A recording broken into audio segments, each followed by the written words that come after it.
Today isn't your day, is it? In 1990, Polish writer Andrzej Sapkowski published the first of many short stories about a witcher known as Geralt of Rivia, the White Wolf. Over the years, his adventures would span across multiple books and video game adaptations known as The Witcher. Wolves asleep amidst the trees, bats all a-swaying in the... Eventually, this epic tale would be adapted into a hit Netflix show that would be loved and hated by fans. And now, it's mostly just hated. And we'll uncover why as we discover how Geralt went from hunting Monster of the Week creatures in a swamp to hunting space-traveling skeleton horsemen in a different dimension? Also, if you're wondering, who's this blonde girl and the black-haired girl over there, and why are they important, then you've come to the right place. But first, we need to go over a couple of things. For instance, what in the world is a witcher? I'm glad you asked. Witchers are a group of men created by some mages 300-ish years ago, tasked with protecting humans from monsters and other demonic creatures that terrorized the land.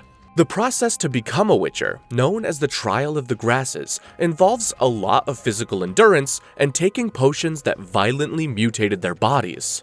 Almost every witcher was kidnapped when they were young, and only 3 out of 10 boys survived the trial.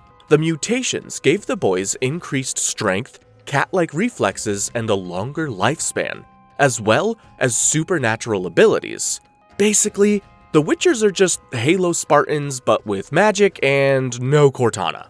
At first, there were many Witchers, and they were respected and loved by humans for keeping them safe. But as the monsters started disappearing and humans began establishing themselves as the dominant race, they began to despise and fear the Witchers, as there was little use for them anymore. Nowadays, they get by with whatever job they can get to keep villagers safe from monsters in exchange for coin. At least the few Witchers that are left in this world. The Witcher takes place in the fictional continent known as the Continent. Really clever name there. To the north, you have the northern kingdoms, such as Cadwen, Temeria, Redania, Aedirn, and Sintra. There are others, but those are the most important ones. To the south, you have the ridiculed Nilfgaardian Empire, who recently rose to power after centuries of being despised by the north. As Queen Calanthe put it, the of the south. Emperor Emir, also known as the White Flame, led the Nilfgaardians into battle after someone only known as the Usurper overthrew and murdered Emperor Fergus var Emrys to seize the throne. This is the basic external plot of the show, and we see more of this in the lore in detail as the show goes on. So let us strike up our loot and toss a coin to our Witcher as we dive into the epic and dark tale that is The Witcher. The show begins in the year 1231, with Geralt arriving in the town of Blaviken with his trusty horse Roach. He visits a local pub to ask for directions to Irion's home, the sorcerer that lives in the area, but all he gets is hostility from the local townspeople. They try to pick a fight with him, but that's when a female bandit named Renfri gets them to back down. I am speaking to you now, good sir. Geralt is fascinated as to why she would be kind to a Witcher, but she's as cold and brooding as he is and gets no straight answer. Geralt finally gets directed to Irion's home, but finds a different sorcerer named Stregobor living there instead. What's more, Stregobor has transformed the wizard's tower into a pleasurable illusion. Geralt is annoyed by all of this, but Stregobor calls their meeting destiny, as he wants to hire Geralt to kill someone for him. He reveals his target to be Renfri, explaining that he believes she's evil and cursed for being born on the eclipse. Lilith's path was to be prepared by 60 women wearing gold crowns who'd fill the river valleys. Stregobor adds that he killed everyone else born on this eclipse except Renfri, and he needs Geralt to finish what he started. Why not do it himself though? Because she is impossible to kill. Geralt refuses as he thinks Stregobor is overreacting in his notions regarding Evilborn during an eclipse. Geralt runs into Renfri in the woods later, She knows Stregobor asked him to kill her, so she asks him to kill Stregobor instead. But Geralt gives her an ultimatum: leave or die. Renfri promises to leave, but then goes back on her word and tries to kill Stregobor herself. Geralt goes after her and easily cuts through her men. He then fights a highly skilled Renfri and is forced to kill her. With her dying words, she tells Geralt that the girl in the woods is his eternal destiny. Remember that, this is going to be important. Stregobor finds Geralt and the carnage he left behind, as well as Renfri's dead body. He wants to take her body back for an autopsy, but Geralt forbids him from doing so as he cares about her. Upset by this, Stregobor manipulates the townspeople against Geralt, forever dubbing Geralt the Butcher of Blaviken. The show then jumps ahead to the year 1263, where we meet a young princess from Cintra named Cirilla, also known as Ciri. Ciri doesn't take her duties as a princess seriously, and she naively yearns for freedom and adventure instead of a boring royal life. Her mother, Pavetta, is dead, while her father's whereabouts are unknown. Later on in the episode, Cintra comes under attack from Nilfgaard. The Queen of Cintra, Calanthe, yes, the same Calanthe that arrogantly called Nilfgaard the of the South, was mortally wounded after realizing their armies were too powerful earlier that day. Irony? Knowing they have little time, Calanthe instructs the court druid Mouserak to help Ciri escape and find Geralt, adding that Geralt is her destiny. That will make sense soon. Anyway, as they make their way through the vicious slaughter and carnage, Ciri gets separated from Mouserak. She's captured by a Nilfgaardian soldier named Kaer, who we find out later was ordered to locate Ciri by Emir himself. They ride away from the burning city, and overcome by her emotions, Ciri screams, unknowingly unleashing some sort of hidden power within her that causes the horse to stumble.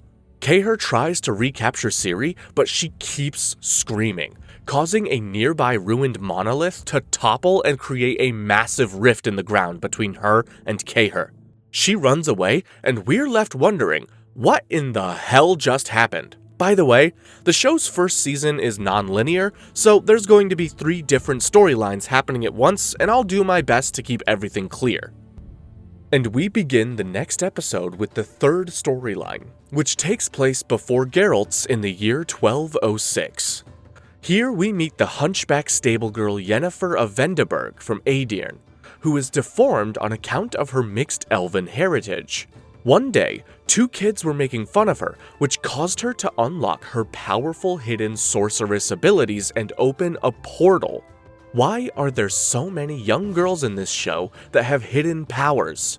It's later revealed that her elven heritage is what gave her these powers, and this unlocking of her powers is known as a conduit moment, something that happens to every girl like her.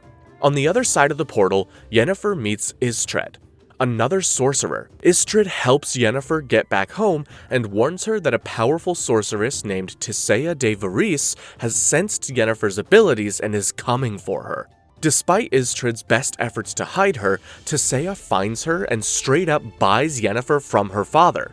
He's not winning any Father of the Year competition anytime soon.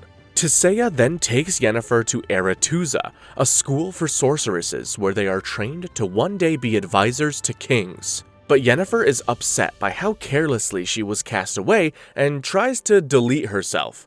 But Tissaia saves Yennefer and says that she can unlock her true potential here at Aretuza. Yennefer then trains to be a sorceress, but she keeps struggling to be on the same level as the other girls on account of her condition. But she keeps at it and eventually becomes more powerful than everybody else. She also strikes up a friendship with Istrid and they grow close, romantically. Sadly, it's revealed that Istrid is working as a spy for Stregobor, who reveals Yennefer's elven heritage to him. This is significant because in this world, elves are considered second-class citizens. I'll explain how this came to be the more we go along. We then cut to Geralt, and he's still upset about what happened with Renfri. He's also trying to shoo away Jaskier, the flamboyant, witty bard that won't leave him alone. Unlike everyone else, Jaskier isn't afraid of Geralt and the fact that he's a witcher, and refuses to leave Geralt's side no matter how many times Geralt tells him to piss off. And that's putting it nicely. In the end, Geralt ends up letting him tag along as Jaskier wants to spread the word and sing about Geralt's heroic deeds. Eventually, the pair gets captured by a Sylvan named Torque, who turns out to be allied with several elves led by Filavandrel, that are starved and were banished from their lands by humans in an event known as the Great Cleansing. You see, back then, elves used to be the dominant race on the continent, but when the humans arrived and rapidly conquered the land, elves, along with all other magical races, became second-class citizens that were enslaved by the humans. Sounds like something humans would do. Filavandrel is an elf that came from a proud family of elves and wants nothing more than revenge for what happened to his people. Geralt tells the elves to not become like humans, but to prove they can be more. Show the humans that you are more than what they fear you to be. Torque vouches for Geralt, saying he could have killed him when he had the chance, and Filavandrel lets them go. Meanwhile, Ciri keeps running from Nilfgaardian soldiers, where she befriends an elf boy named Dada, and he helps take care of her and keep her safe. She's finally getting that taste of adventure she always wanted. 12 years later, Geralt hears about another witcher named Remus investigating a monster in Temeria, and heads out to find out what happened. Turns out, Remus died trying to kill it, and the local workers are upset that Geralt is here after one witcher already tried and failed, and most likely walked away with their coin. Geralt almost wins them over when the courtier Ostrit arrives with several soldiers and disperses the angry mob. He then has Geralt escorted out of Temeria, and on the way, the soldiers fall unconscious through some sort of magic. Geralt is then approached by King Foltest's sorceress advisor Triss Merigold, who earnestly wants to speak to him.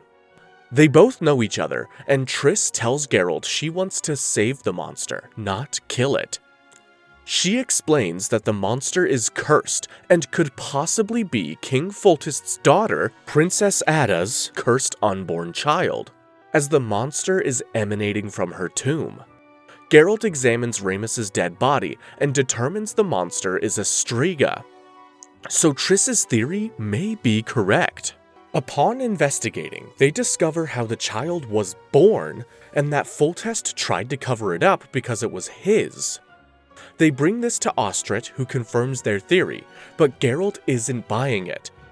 He suspects that the true culprit is Ostrit, because he smelt Ostrit's scent on Ada's sheets. Ostrit is forced to confess, but justifies his actions in cursing the child, as it was the only way to protect Ada. He refuses to lift the curse, hoping this will get revenge on Foltest since he's not a strong king, so Geralt punches him. He then uses Ostrit as bait to lure the striga out, drinking a potion before the fight begins. Sometimes, witchers encounter a danger that is too big to handle, so they will consume a highly toxic potion that can enhance anything from healing to reflexes, hence their black eyes. As Geralt waits, the striga comes out of its hiding place and kills Ostrit. Geralt fights it and barely manages to defeat it by preventing it from getting back into its grave when the sun rises, which releases the curse. And just like that, Temeria is saved once again thanks to Geralt. Now, time for a time skip. 4 years have passed since Yennefer joined Aretuza, and she and Istrid have really taken their relationship to the next level. Yennefer is also awesome at sorcery and is allowed the chance to graduate. But when she is picking out a dress, she still can't get past her deformity. Tissaia tries to comfort her, but it isn't enough. It gets worse for Yennefer. Strigobor's schemes pay off, and he manages to get Yennefer assigned to a kingdom in Nilfgaard, and not Aedirn like she was promised. He works with Artorius Vigo to secure his niece Fringilla to take Yennefer's place in Aedim instead. Tissaia tries to fight for Yennefer, but the matter is decided when Stregobor reveals Yennefer's elven blood, and this would make things complicated with Aedirn's trading partners like Cintra. Yennefer is upset about this when she finds out and tries to change their minds, but her efforts cause her to miss her initiation, and her one chance to transform her body into something more appealing. She eventually figures out that it was Istrid who betrayed her, and she casts him away. Enraged, Yennefer forces the enchanter Giltine to transform her body, but at the cost of her not being able to have children. The procedure is incredibly painful, but she becomes stunningly beautiful in the end. She charms the King of Aedirn and becomes his mage instead of Fringilla. Ironically, this move ends up having two negative outcomes. 1. This makes Fringilla help Nilfgaard in their attack against Cintra as she works closely with Kaer and Emir. And 2, Yennefer's time in Aedirn ends up becoming disappointing, and she begins to regret giving up her chance to bear children just for beauty that never ages. Meanwhile, Ciri enters a dark forest known as Brokilon Forest as if she's in some sort of trance. Dara chases after her, but then an arrow comes out of nowhere and wounds him. Ciri continues deeper into the forest, and she finds herself surrounded by several hostile dryads. She speaks with their leader Ethne, who takes her deeper into the forest, and talks about a cataclysmic event known as the Conjunction of the Spheres. This is important to know, so I'm going to explain what this is real quick.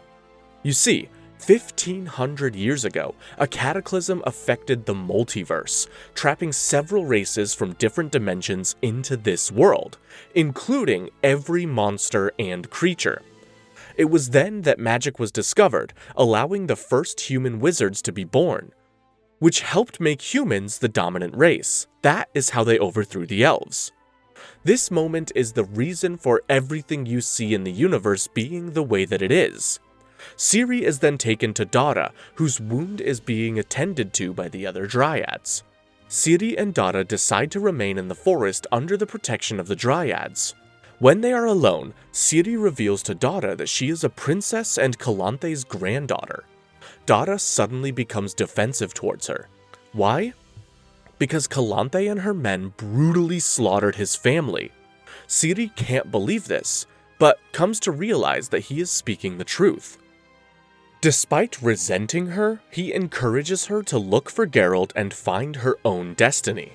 6 years after the events of the 3rd episode, Geralt continues to slay dangerous monsters, and thanks to Jaskier, he has gained a fandom. So much so that he and Jaskier attend the betrothal feast of Princess Pavetta. Upon arriving, Mauserak recognizes Geralt and fills him in on the political situation. It turns out there are multiple noble scions attempting to win the hand of Pavetta, including a Nilfgaardian who is ridiculed by Calanthe. Mauserak also reveals that this is all a charade, as Pavetta has already agreed to wed Iced Tersiak of Skelleg's nephew, Krakine Crate. It's very clear that Pavetta doesn't want to marry any of these noblemen. During the festivities, Urcheon of Erlenwald barges in and demands Pavetta's hand through the Law of Surprise.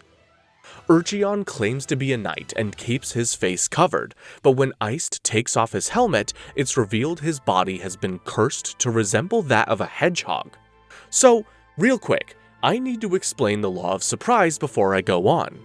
The Law of Surprise is an ancient custom where a lifesaver can claim a reward that the person they saved is unaware of at that moment. Basically, they owe the savior what they have but do not yet know. This could be anything from the first thing that greets you when you get home, or what you find at home that you do not expect. So anyone's savior could easily walk away with their unknown child, pet, or other unexpected assets if they invoke the Law of Surprise. This custom ties into the idea of destiny, as no one can stand in the way of destiny, not even the most powerful kings. Anyways, Calanthe orders her guards and Geralt to kill Urcheon, but Geralt refuses to, and instead saves his life when the guards are about to kill him. Looks like someone owes someone something. Iced also comes to his aid, and the trio find themselves fighting countless guards and dinner guests. This goes on for a while until Calanthe breaks up the fighting when she joins it. Pavetta rushes to Urchion's side and embraces him, revealing that they are both in love with each other. It also turns out Pavetta is Urchion's payment per the law of surprise, after saving Pavetta's father, King Rognar's life. After much debate regarding destiny and honor, Calanthe finally allows Pavetta to marry Urchion. But then, surprise! Calanthe unsheaths a hidden dagger to stab Urchion, prompting Pavetta to save him by revealing she has hidden powers and creates a maelstrom, protecting her and Urchion. It turns out Pavetta inherited the dormant Elder Blood, a genetic trait from her elven ancestors that allows for immense magical abilities. Geralt and Mauserak stop it, and Calanthe is forced to finally accept Pavetta's choice for a husband. Pavetta and Urchion are wed, and it miraculously breaks his curse, restoring his human form. Urchion is overwhelmed and offers Geralt a chance to repay him. Despite trying to refuse, Geralt casually requests the Law of Surprise. Suddenly, Pavetta shows up, revealing she is pregnant. Urchion did not know this, which now means the child belongs to Geralt. Can you guess who she's pregnant with? As Geralt leaves, Mauserak tells Geralt that the bond between him and the baby will be extraordinary, and if he doesn't take advantage of it, then the world will descend into chaos. Geralt doesn't believe so, and he leaves, but he can't help think that Mauserak is right. The next episode begins with Kaer still looking for Ciri along with Fringilla, and reveal they have a captured Mauserak inside a cell made of dimeridium, a special metal that suppresses powers. They hire a Doppler to assume the identity of Mauserak by transforming into him and stealing his memories. Then, the Doppler kills Mauserak, and it's just sad to watch. He then makes his way to the forest, and Ciri believes he is Mauserak. She agrees to go with him to find Geralt, taking Dara with her and leaving the safety of the forest. Meanwhile, 7 years have passed since Pavetta's wedding, and Geralt is still bitter over getting to keep her child one day. Lately, he's been after a djinn in a lake, and after fishing for it all night, he finally finds it inside a pot. Jaskier hastily opens it and starts making wishes, but Geralt stops him from making his third wish, wishing he could have some peace from Jaskier. Geralt then drops the bottle and a cut forms on his arm. Jaskier suddenly gets really sick, and Geralt drives the djinn away. He takes Jaskier to a nearby elf doctor, but whatever the djinn did to Jaskier is beyond his skill. The doctor directs Geralt to a powerful mage that might be able to help him. And that mage turns out to be Yennefer. In the decades that followed Yennefer being assigned to Aedirn, she became fed up with her work and decided to go off the grid. Recently, she opened a shop for correctives. Eventually, the mayor of the town, Bo Barant, came to tax her. But instead of paying taxes, Yennefer cast a spell on the mayor and all of the people of the town that makes them take part in, which explains that horrific sight that we have to blur on your screen right now because YouTube will just straight up cancel us. Geralt is immune to the spell, and Yennefer becomes fascinated with Geralt and his Witcher abilities. But Geralt is more concerned with Yennefer helping Jaskier. She decides to help and stops. Geralt and Yennefer then share an iconic bath scene together, where they get to know one another and bond over their troubled childhoods. The next morning, Geralt inadvertently makes a second wish and realizes he's the one who has power over the djinn, not Jaskier. He then tries to help Yennefer get rid of the djinn, only to find her trying to claim it so that she can use it to give her a child. The process is killing her, so Geralt makes his third and final wish, and the djinn flees to another dimension. Yennefer awakens and is furious about what Geralt did. But Geralt then argues that she's never felt happy whenever she was trapped. They then end up making love. The following episode starts 1 year before Ciri's timeline. Geralt and Jaskier are approached by an old man named Borch and his 2 female Zerrikanian bodyguards, inviting them to join him and 3 other teams in hunting down a green dragon. Among the teams are a pair of dwarves led by Yarpen Zigrin, a group of mercenaries known as the Reavers, and naive Sir Ike of Dennisley. Geralt is against joining the hunt, as killing dragons is against his moral code, until he sees Yennefer with Sir Ike. Yennefer is still mad at Geralt for ruining her chances to have a child, and it becomes clear Yennefer is helping Sir Ike to spite Geralt. Along the way, Jaskier comes across a terrifying Hirika, and Geralt tells everyone to sheath their weapons because it is hungry. Ike instead proudly slaughters the poor creature and eats his kill. Everyone encourages him to not eat it, but according to Sir Ike, a knight must never waste a good kill. He ends up having intense diarrhea shortly after. Later, Yarpen finds Ike dead with his throat slit while he was pooping, and Yennefer suspects it was one of the Reavers. They decide to take a shortcut to beat the Reavers to the dragon, which requires them to take a very narrow and dangerous path along a steep mountainside. As they tiptoe their way across, the plank that Borch and his bodyguards were walking on breaks, making them hold on to the chain for dear life. Geralt catches them, but his planks start to buckle the longer he holds them. Borch realizes they will all die unless he lets go, so he thanks Geralt for everything and lets go, prompting his bodyguards to do the same. Despite not knowing the men for long, Geralt feels awful for not doing more to save them. This causes him to reconcile with Yennefer, and they make love in their tent, with Geralt staying by her side this time. The next morning, Yennefer is the first to reach the dragon's lair, discovering it belongs to a gold dragon, the rarest of them all. Suddenly, the 2 Zerrikanian bodyguards reveal themselves still alive and reveal that Borch is the dragon. Or should I call him Velentretenmirth? He enlisted Geralt because witchers are sworn to protect dragons, as Velentretenmirth's mate had died and he needed help protecting her egg. Sure enough, the Reavers show up, resulting in a fight. The Reavers are defeated, and Borch gives the dwarves a pair of dragon's teeth to take back to their king. After the battle, Geralt reveals what his third wish was, and although it's ambiguously implied, it's something along the lines of his and Yennefer's destinies being bound forever. Yennefer is furious, as this explains why she's been so drawn to him lately, and criticizes him for trying to lecture her on raising a child when he abandoned the child he won through the law of surprise. Yennefer storms off, and Geralt takes out his anger on Jaskier, saying his life would be so much better if they never met.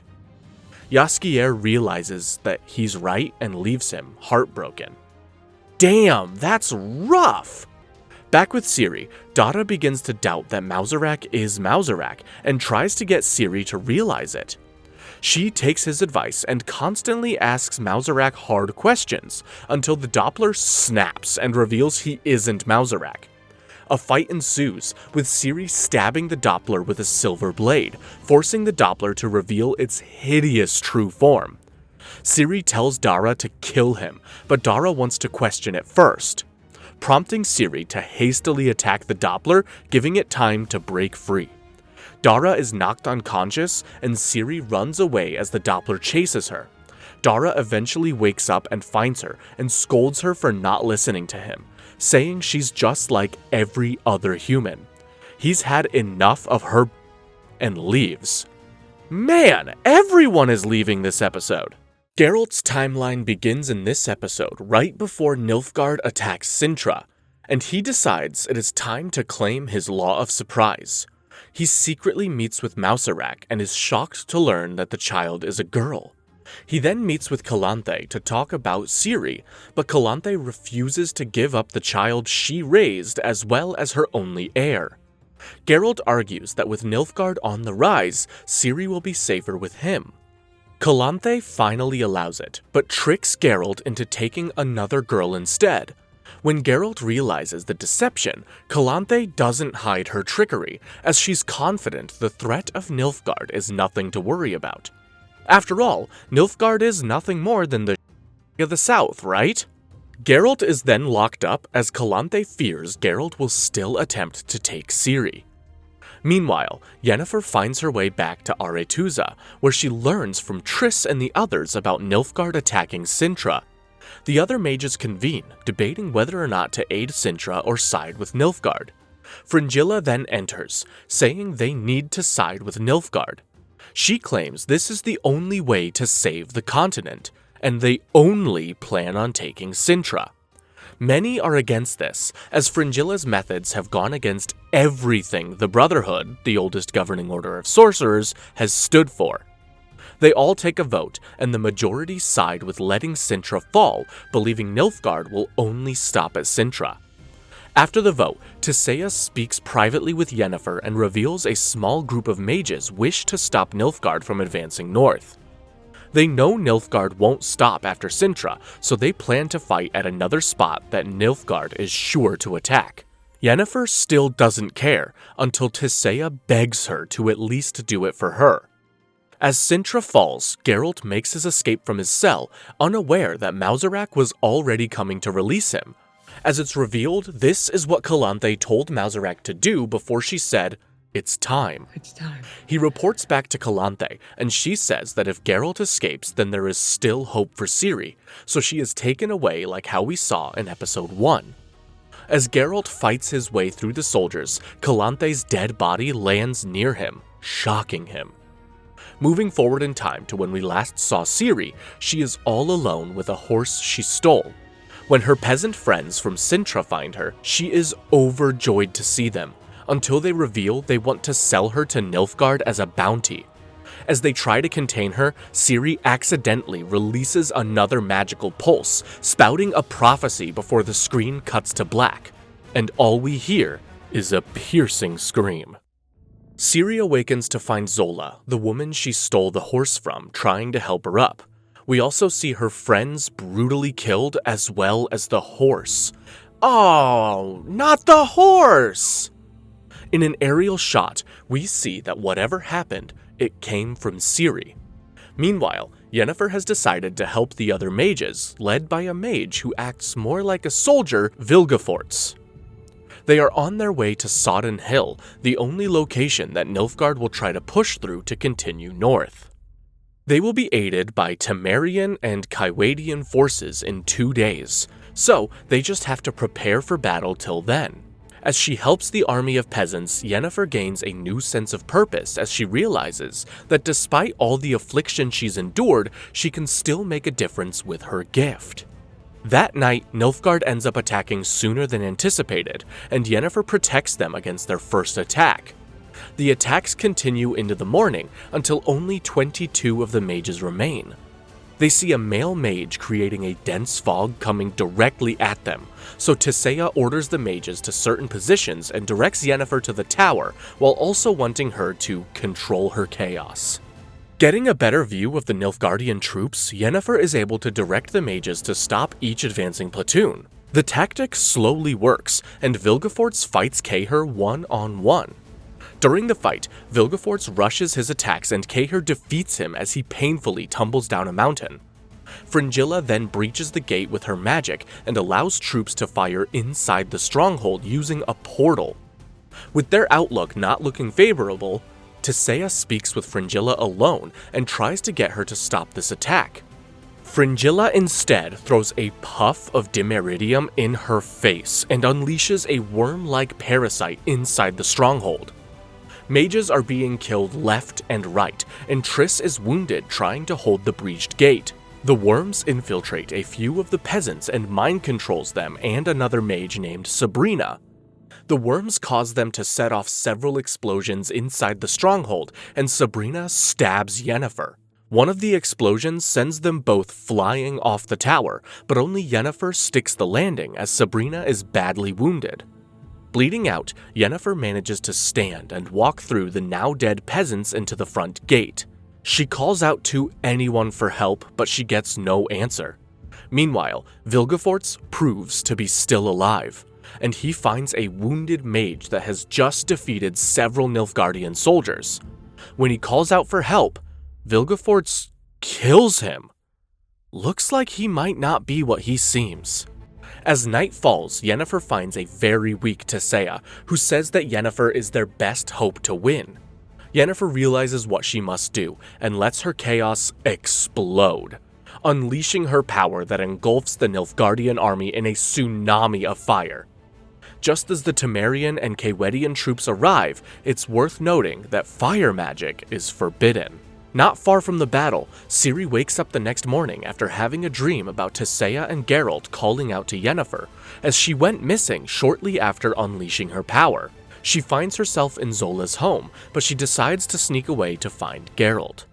Ironically, Geralt is being carted to Zola's home after saving her husband from a necrophage attack, and overhears Zola talking about a girl she found in the woods nearby. Geralt recalls what Renfri told him before she died, and realizes it's Ciri. So, he walks into the woods and finds Ciri. She recognizes him from her dream and runs into his arms.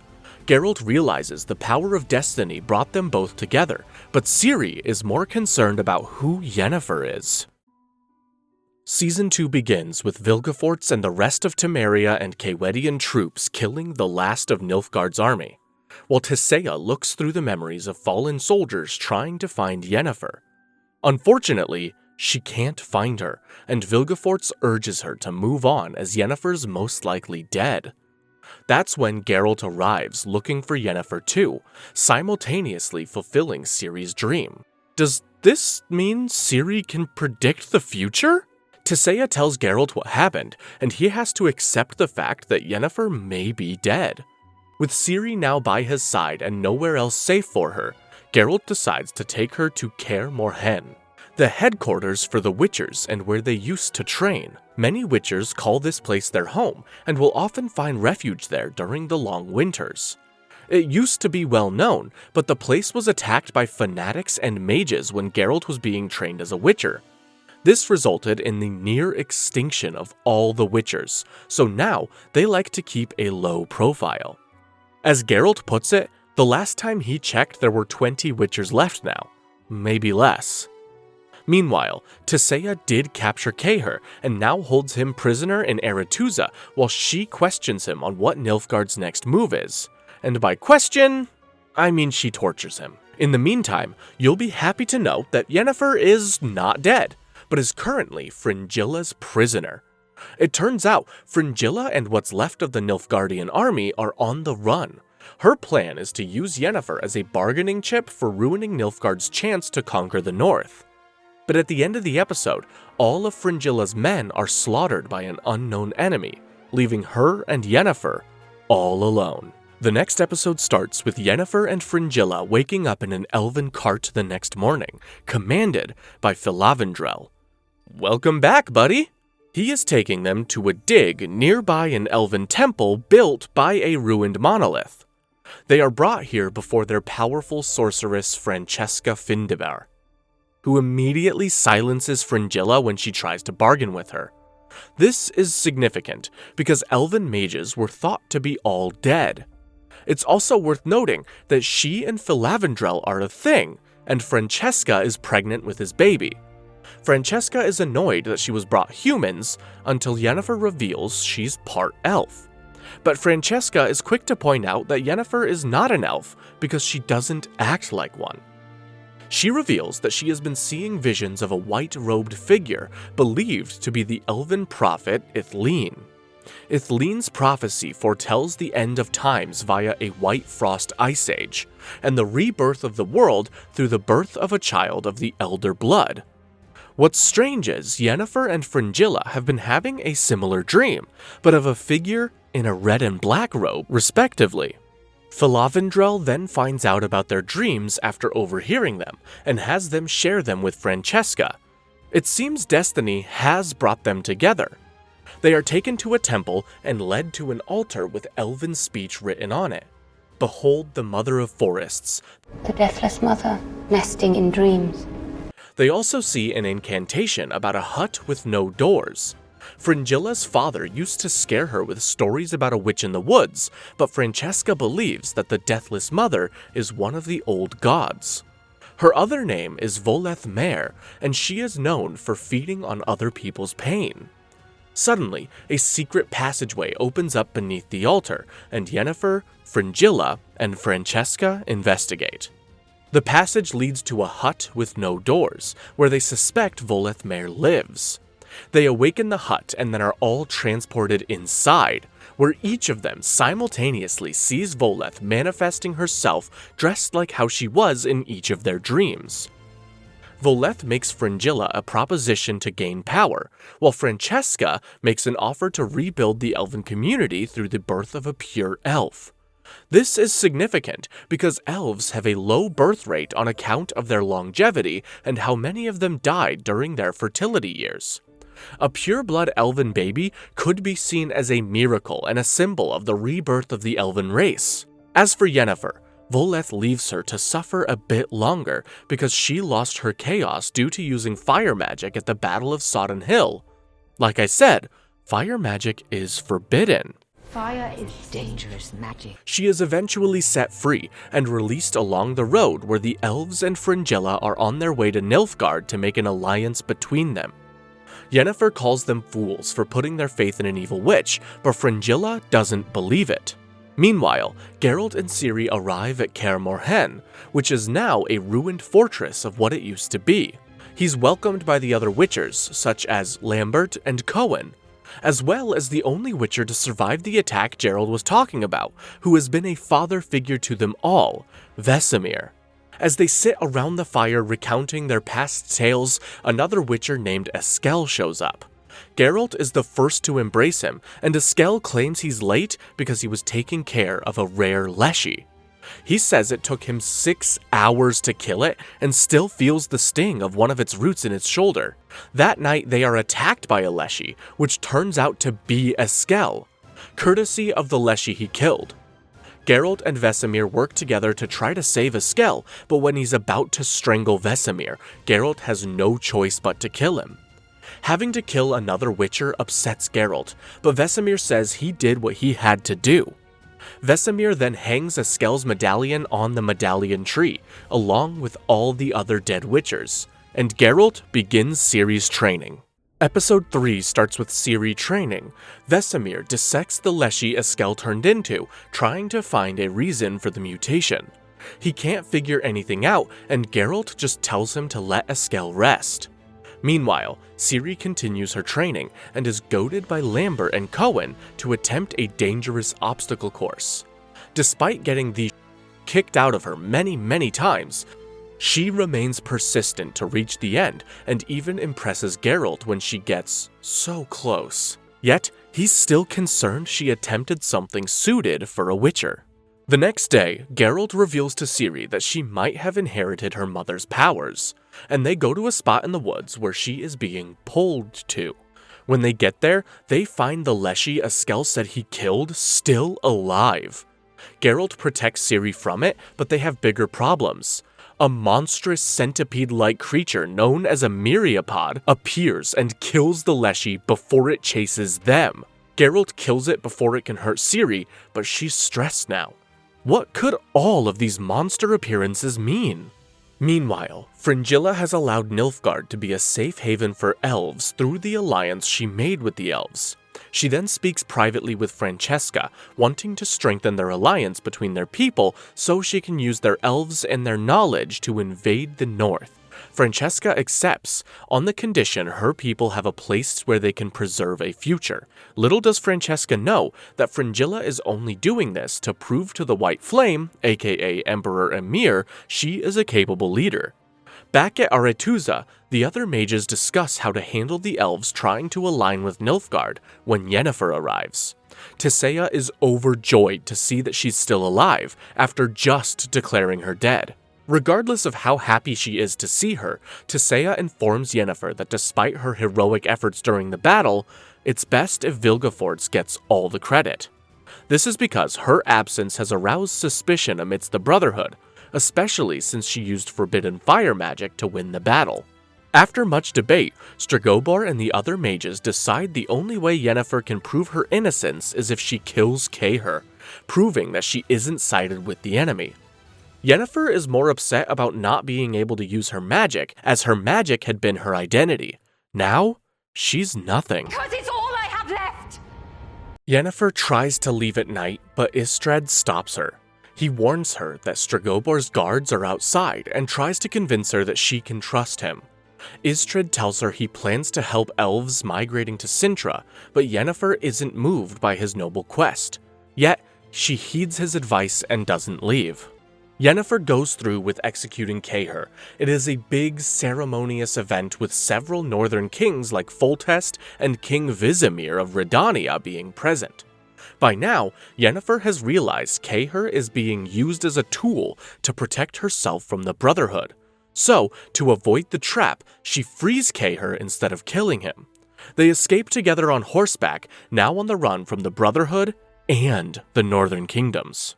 The next episode starts with Triss, fully healed from her injuries, arriving at Kaer Morhen to help Ciri with her magical training, similar to how Mauserak helped her. She is a welcoming sight to the stronghold, and everyone is happy to see her, especially Geralt. Geralt informs Triss of Ciri's abilities and the pull she experienced that led them to the Leshy and Myriapod. Triss suspects that a mage is after Ciri, but neither of them can answer why. So, they run a test to make sure, and as they wait for the results, Triss tries to comfort Geralt after all that's happened to them at Sodden Hill and with Yennefer. But Geralt struggles to reciprocate her advances. But you do. The next morning, they check their experiment, and sadly there's no evidence of it being a mage, but there are traces of stellacite, an element only found in the monoliths. They determine that both creatures came from a monolith, which is odd because the monoliths don't work anymore. Ciri recalls the time her scream caused a monolith to topple and created a rift in the ground, and when she touches the stellacite, Ciri gets another vision. They deduce the monsters are the result of what happened that night, and that Ciri is capable of opening a monolith to another dimension. Ciri is ashamed as she never meant for this, and Geralt understands, promising to fix it. While Geralt is away, Vesemir examines the blood spilt by Ciri when she was on the training grounds and discovers Fainawed, a flower that only grows where elder blood is spilt, which means Ciri has her mother's dormant elf gene passed down to a few women in her family tree. I mentioned this before, but I'm bringing it up again, as Vesemir sees this as a chance to create more Witchers using Ciri. It's also worth noting that the mutagen used to create new Witchers was destroyed when Kaer Morhen was destroyed, hence why there haven't been any more Witchers since the attack. Meanwhile, elves are being rounded up and taken prisoner in the northern kingdoms before they can migrate and find refuge in Nilfgaard. Pieces begin moving against the leaders of each kingdom, and Vizimir is almost poisoned by two of his closest advisors had it not been for one of his spy masters, Sigismund Dijkstra. Dijkstra informs Vizimir that an alliance between the leaders of the northern kingdoms is forming based on their hatred of elves. But with Calanthe gone, now is the time to make a play for Cintra. Alone, Dijkstra contemplates how to get their way inside Cintra and realizes the only way is to send an elven spy. They find one that was rounded up as a prisoner, and it just so happens to be Dada. While that's happening, Yennefer and Kaer are still on the run, trying not to draw attention to themselves. Unfortunately, they are spotted by a guard and have to hide in the city's sewers. There, they run into two elves and learn that they are trying to be smuggled out of town through someone only known as the Sandpiper. They gain their trust and take them to meet him. They reach the place he works and wait below while he performs so he can smuggle them out later. As they wait, they hear the Sandpiper singing a crowd-roaring tune about how terrible Witchers are, and Yennefer recognizes who the Sandpiper is: Jaskier! They reconnect after all this time, and Jaskier explains that he wanted to smuggle elves because this won't stop with the persecution of the elves. Who knows, maybe one day people might come for him. He offers to help them, but is a bit shocked to find Kaer needing his help too. Jaskier successfully smuggles them onto a boat headed for Cintra, and Dada just happens to be one of them. Before they depart, Jaskier figures out Yennefer lost her magic and tells her chaos is not done with her yet. However, when he leaves, Yennefer hears him scream. When she investigates, she only sees his broken lute. Kaer urges her to come back inside, but Yennefer can't leave without knowing what happened to Jaskier. Episode 5 kicks off with us seeing that Jaskier has been kidnapped by a dangerous mage that casually uses fire magic named Rents. He was recently freed after being forgotten about in a cell, and now has been tasked with one goal: finding Ciri for Nilfgaard. Rents psychotically tortures Jaskier with his fire magic, and Jaskier accidentally lets slip about the location of Kaer Morhen. Yennefer then stumbles in, pretending to be Jaskier's drunk wife as part of a rescue plan. Rents tells her to leave, and when she refuses, he pins her against a beam with a flame to her head. Yennefer then spits her alcohol at the flame, and it burns the side of his face, giving them time to escape. As they flee, they are forced to separate when Yennefer is recognized by some guards. They both escape, but then Yennefer is captured by the guards. I bet she wishes she still had her magic right now. Yennefer faces execution, but can only save herself if she gets her powers back. After resisting the urge to ever since their first encounter, Yennefer calls out to Voleth and teleports to her. Jaskier sees this from the window and is locked up for being a peeping Tom. Voleth explains that she isn't a wish giver and will give Yennefer her powers back, but only if she delivers Ciri to a shattered black door outside Cintra. Could she mean the monolith? Meanwhile, Kaer arrives in Cintra and is welcomed back by Fringilla, while Dara himself checks in as a new arrival. Kaer once again begins his quest to find Ciri. Speaking of Ciri, Vesemir tells Ciri about her elder blood, as well as her being the key to creating more Witchers. He only needs a vial of the blood, and she accepts on one condition: that she is the test subject to become a Witcher. Vesemir refuses, knowing how painful the process is, until Ciri convinces him to give her a chance to heal something for once. Let me help heal something for once. It's worth noting, no girl has ever survived the Trial of the Grasses, so Vesemir's caution is very warranted. Geralt, along with the world's greatest monolith expert Istred, investigate the monolith Ciri destroyed, and are shocked to see how massive the rift is. They examine the shattered monolith up close, and Istred reveals he was at another monolith at the time this one shattered. He says that the monolith vibrated for a few seconds, suggesting the monoliths are talking to each other. He theorizes they are calling out to the original spheres, opening a gateway to the spheres. In other words, the monsters aren't new, they're just new to the continent. Istred then asks Geralt how he knew about this, and he refuses to say anything as he believes Istred will use this information to help the elves. Istred claims he only came here hoping to find Yennefer, and it's here that Geralt learns she's still alive. At this moment, Triss is helping Ciri calm herself before the procedure with something known as Dol Durza, and they both dig deep into Ciri's mind. The deeper they go, they find wounded elven sorceress Lara Dorren, a distant ancestor of Ciri's shortly after the conjunction of the spheres. She is holding her half-elf child Rhiannon, the first half-elf child to be born with elder blood. The birth of her baby and her relationship with her human lover Creganen made her a traitor amongst her people, as she was supposed to marry another elf. The death of Creganen sparked the hostility between the two races still seen today. When Triss tries to help her, Lara strangles Triss and turns to Ciri saying, "Child of elder blood, child of wrath." Suddenly, the sky turns red, and Ciri sees coming towards them on the clouds the Wild Hunt, a ghastly cavalcade of skeletal horsemen capable of traveling through space and time, led by King Eredin. Their arrival marks the beginning of something terrible about to happen, as they are a harbinger of destruction, and right now they have their skeleton hearts on Ciri's elder blood, which will allow them to leave their dying world and invade others. Ciri becomes scared and calls out to Geralt. Her cries somehow echo into the real world, cracking the medallion tree and making the pieces of the shattered monolith activate another gateway. Triss and Ciri then wake up, and Ciri tries to comfort a traumatized Triss, but Triss doesn't want Ciri anywhere near her. The gateway allowed a Chernabog to appear, and it flies away, proving their portal theory. The experience makes Ciri want to be a Witcher now more than ever, but right after Vesemir injects her with the mutagen, Geralt appears through a portal created by Istrid and stops him. Ciri argues that she wants this because she's tired of not being enough and wants to be indifferent to the past.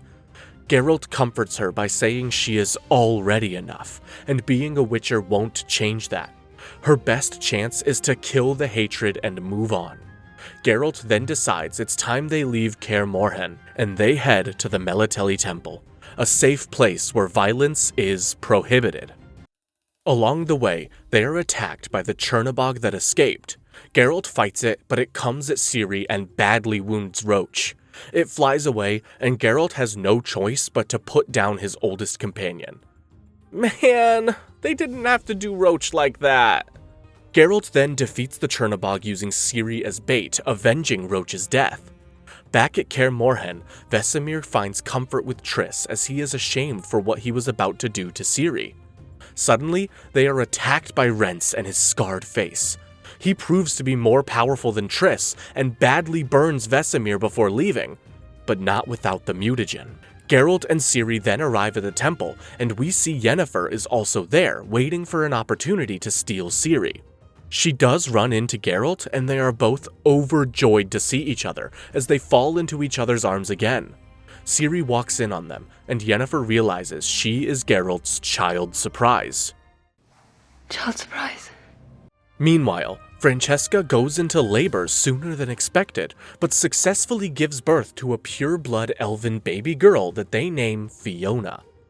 Every elf in Nilfgaard rejoices for this historic moment, and Kaer is quick to point out to Fringilla that it's only a matter of time before this shatters her alliance with Francesca.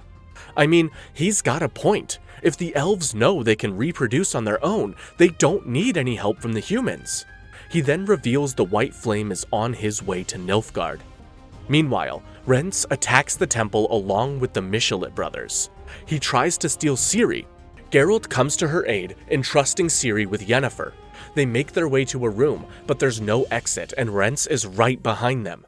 He tries to break the door down with all his power, and Yennefer teaches Ciri how to open a portal. She manages to, right as Geralt drives Rents and his men away, but Yennefer refuses to give Ciri back to Geralt, apologizing to him. The portal took them to Zola's home, as Ciri imagined this would be the only safe place for them. Unfortunately, they discover Zola and her family were recently burned alive by Rents when he was searching for her. Ciri realizes Rents is working for Nilfgaard, so Yennefer figures Sintra is their next location, convincing Ciri that Geralt will be heading there too. Not knowing where Yennefer and Ciri are, Geralt takes this time to rescue Jaskier in his cell. Despite still being angry with him for all the things Geralt said to him and for leaving him on top of a mountain, Jaskier is grateful Geralt rescued him. These guys got a solid bromance. Jaskier recounts how he got locked up and that he was with Yennefer and that she lost her powers. Jaskier then suddenly realizes that if she lost her powers, then how could she teleport away from her captivity? Geralt deduces Yennefer's deal with Voleth and tells him they need to get to Sintra. At that moment, they run into their old dwarf friend Yarpen and his merry men. Yarpen offers to help Geralt in his quest and even offers him a new horse. Meanwhile, Ciri and Yennefer come across a river with a downed bridge and no other way across. Yennefer sees this as an opportunity to teach Ciri more magic and helps her raise the bridge. But the effort is too much for Ciri to handle, and she starts bleeding from her eyes. Yennefer begs her to stop, but it only makes Ciri angrier and she screams, which just so happens to teleport them to the other side. Ciri tries to apologize for losing control, but Yennefer tells her to never apologize for having powerful magic. Meanwhile, Triss has made her way back to Aretuza and tells Tissaia what happened during the Dol Durza a few days ago. She finds out Tissaia already told Vilgefortz, and it made him desperate to find Ciri, saying she is the key to end this war. Triss storms out, and Vilgefortz loses his temper. Ask you to if it wasn't necessary! Back with Ciri, she and Yennefer reach the shattered monolith, and Ciri is overwhelmed to be back home.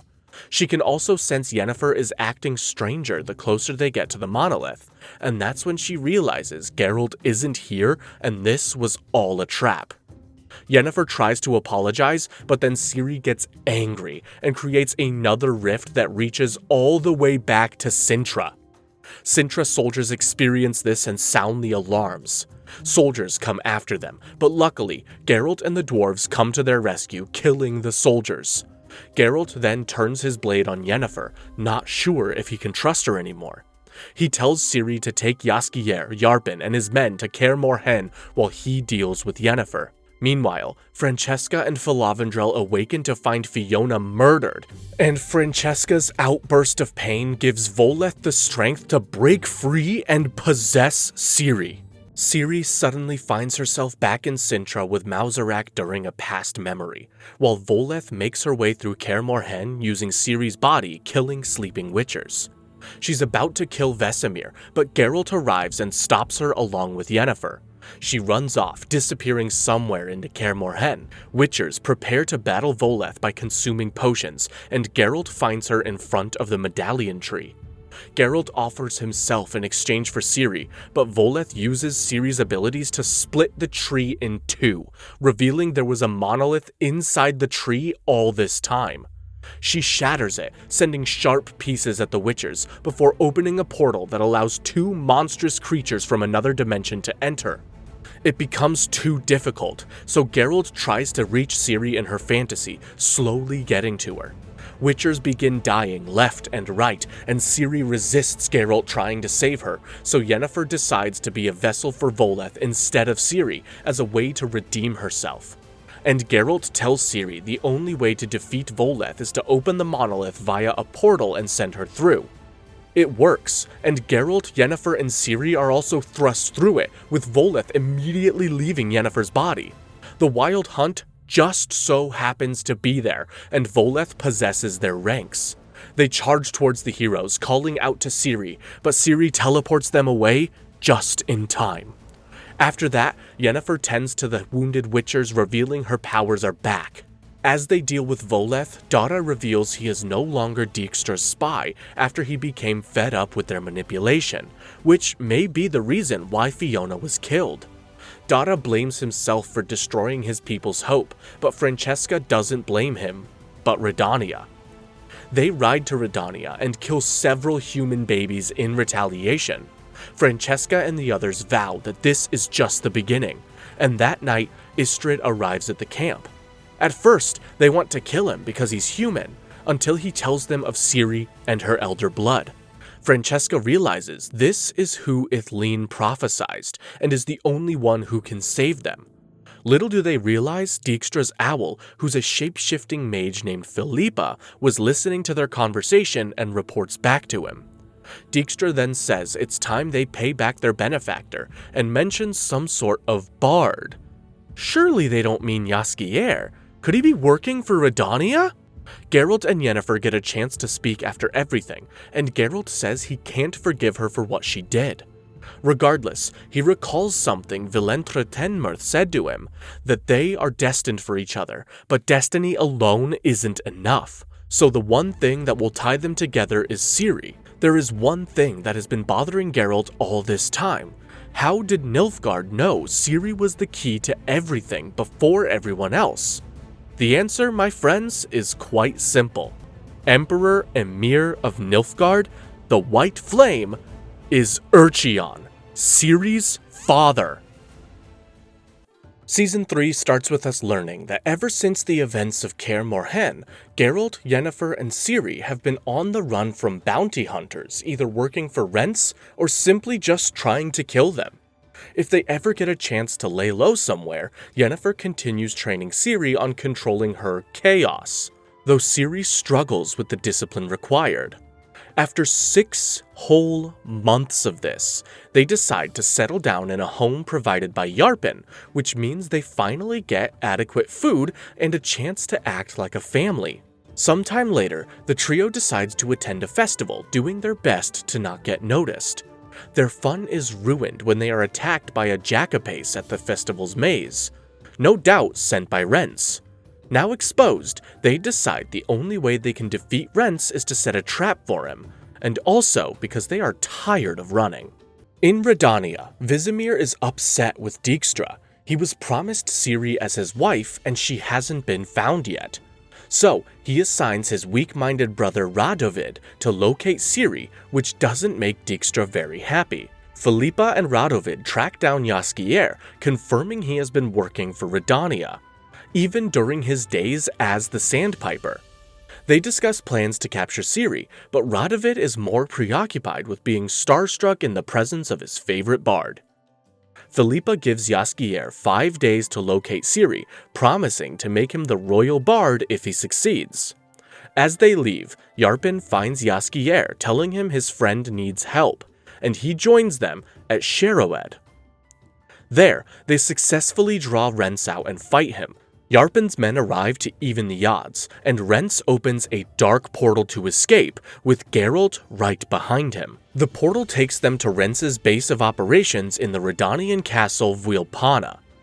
Yennefer struggles to keep the portal open, as a dark portal means another mage is helping him. Suddenly, a band of guerrilla elves known as the Scoatiel working for Francesca arrive to capture Ciri. They are led by Gallatin, and Dada is there with them, which breaks Ciri's heart. They hold them off, and Geralt has no choice but to leave Rents when he sees elves are now involved in the fight. Geralt goes back through the portal and valiantly fights them back. Jaskier is injured as the elves fall back. After the battle, the trio realizes they need to split up. Yennefer and Ciri go to Aretuza to seek Tissaya's help, while Geralt tracks down Rents. Meanwhile, Jaskier decides to take up Philippa and Radovid's proposal on one condition. They kill Rents. The next episode starts with Fringilla and Kaer. Ever since they failed to control Nilfgaard and the elves, Fringilla and Kaer have been imprisoned and tortured by Emir. Lucky for them, they still have friends, and Kaer is the first to be rescued by Gallatin, as they are old friends. Gallatin has had enough of Francesca's superstitious pursuit of Ciri, as it is causing everyone else to suffer and die for a future that has never been achieved. Gallatin is going rogue, and Kaer offers him a new path: kill Francesca and join the White Flame. While Kaer has a friend still looking out for him, Fringilla ends up having to escape her captivity on her own by posing as a dead prisoner. As they look for Rents, Radovid and Jaskier play for him and his friends back in Redania, and the two begin falling in love with each other. Tissaya and Vilgefortz have also been romantically involved, which may explain how Vilgefortz knows everything Tissaya knows. He gives her a bracelet for protection, but it's really more of a gesture of his love for her. Or is it? Meanwhile, Geralt investigates Vuilpane and slays a monster who turns out to be 3 women transformed by mutagenic sorcery. He also rescues a distraught half-elven girl from the forest that was part of an experiment, and after getting her to safety, the girl recognizes Geralt and claims to be Ciri. Huh? Who is she? Episode 3 starts with Geralt showing Jaskier the girl claiming to be Ciri, but she can't stop going in and out of lucid moments. He takes her to see his half-elven druidess friend Annika, hoping to fix the girl and figure out who and what she is. Annika examines the girl and discovers she's been exposed to a mind control enchantment. She gives her a potion to heal her and hopefully explain why she was made to believe she was Ciri. Back in Redania, Vizimir has been acting on diplomatic matters without the approval of Dijkstra and Philippa, oblivious to the fact that he is foolishly setting up the kingdom for an inevitable ruin. Dijkstra suggests that Philippa reach out to Tissaya, but she doesn't want to. See, Tisea and Philippa used to be the best of friends, but when their goals didn't align before the Battle of Sodden Hill, they began to hate each other. So Dijkstra and Philippa decide to use Radovid for an important mission. The mission involves Radovid unknowingly delivering the head of Queen Hedwig, Vizimir's wife, and making it look like Nilfgaard killed her. Radovid is horrified by what just happened, but Dijkstra reminds him that he can't say or do anything because he was the one who personally delivered his wife's head in a box. While that's happening, Yennefer reunites with Tisea in Gor Velen and blames her for everyone in the north trying to capture Ciri. Tisea denies that she ever betrayed her, as everything she's done has been for northern unity. Yennefer then asks for her help in hiding Ciri at Aretuza, hoping this will help her control her powers better. Tisea agrees and says that Yennefer has finally become something she's always wanted to be, a mother. Meanwhile, Ciri is chaperoned around a village having a fair where she can't help but expose a con artist thanks to her witcher knowledge. The con artist is displaying a creature that he claims is a basilisk, but it's actually a starving wyvern. Ciri lets it free and is forced to kill it as she is aided by a thief named Missile. She gets out of there before more attention is drawn to her, but realizes Missile stole her money. She then calls for Yennefer, and Tisea finally gets the chance to meet Ciri. She looks into Ciri's mind, and whatever she saw caused her to cry tears of blood. I'm sure that'll be alright in the end. Later, Yennefer suggests that the best course of action to prevent the mages from turning on each other like they have in every kingdom is to create a conclave built on trust. Back with Kaer, he manages to get a meeting with Emir where Gallatin offers himself to him and reveals Francesca's mission to locate Ciri. Emir is impressed, but sees this as another manipulation tactic from Kaer. Nevertheless, Emir likes what Kaer has to say, and he offers him another chance to prove himself. Kaer does so by murdering Gallatin, his best friend. What better to prove your loyalty to your emperor than cutting every other loyalty? Kaer immediately becomes ridden with guilt for having just murdered his best friend. Yeah, buddy, I don't know if that was worth it. Meanwhile, Geralt questions the girl when she is better. He learns her name is Terran and that she was kidnapped at Aretuza by a man with a scar. Could she mean Rents? It's also revealed that the monster Geralt encountered at Vilpane was actually 3 novice mages from Aretuza, and who knows how many more were kidnapped. That night, Geralt and Annika talk about his druid mother Vicenna and how she died. Geralt recalls fond memories with her, and then the last day he saw her when she abandoned him.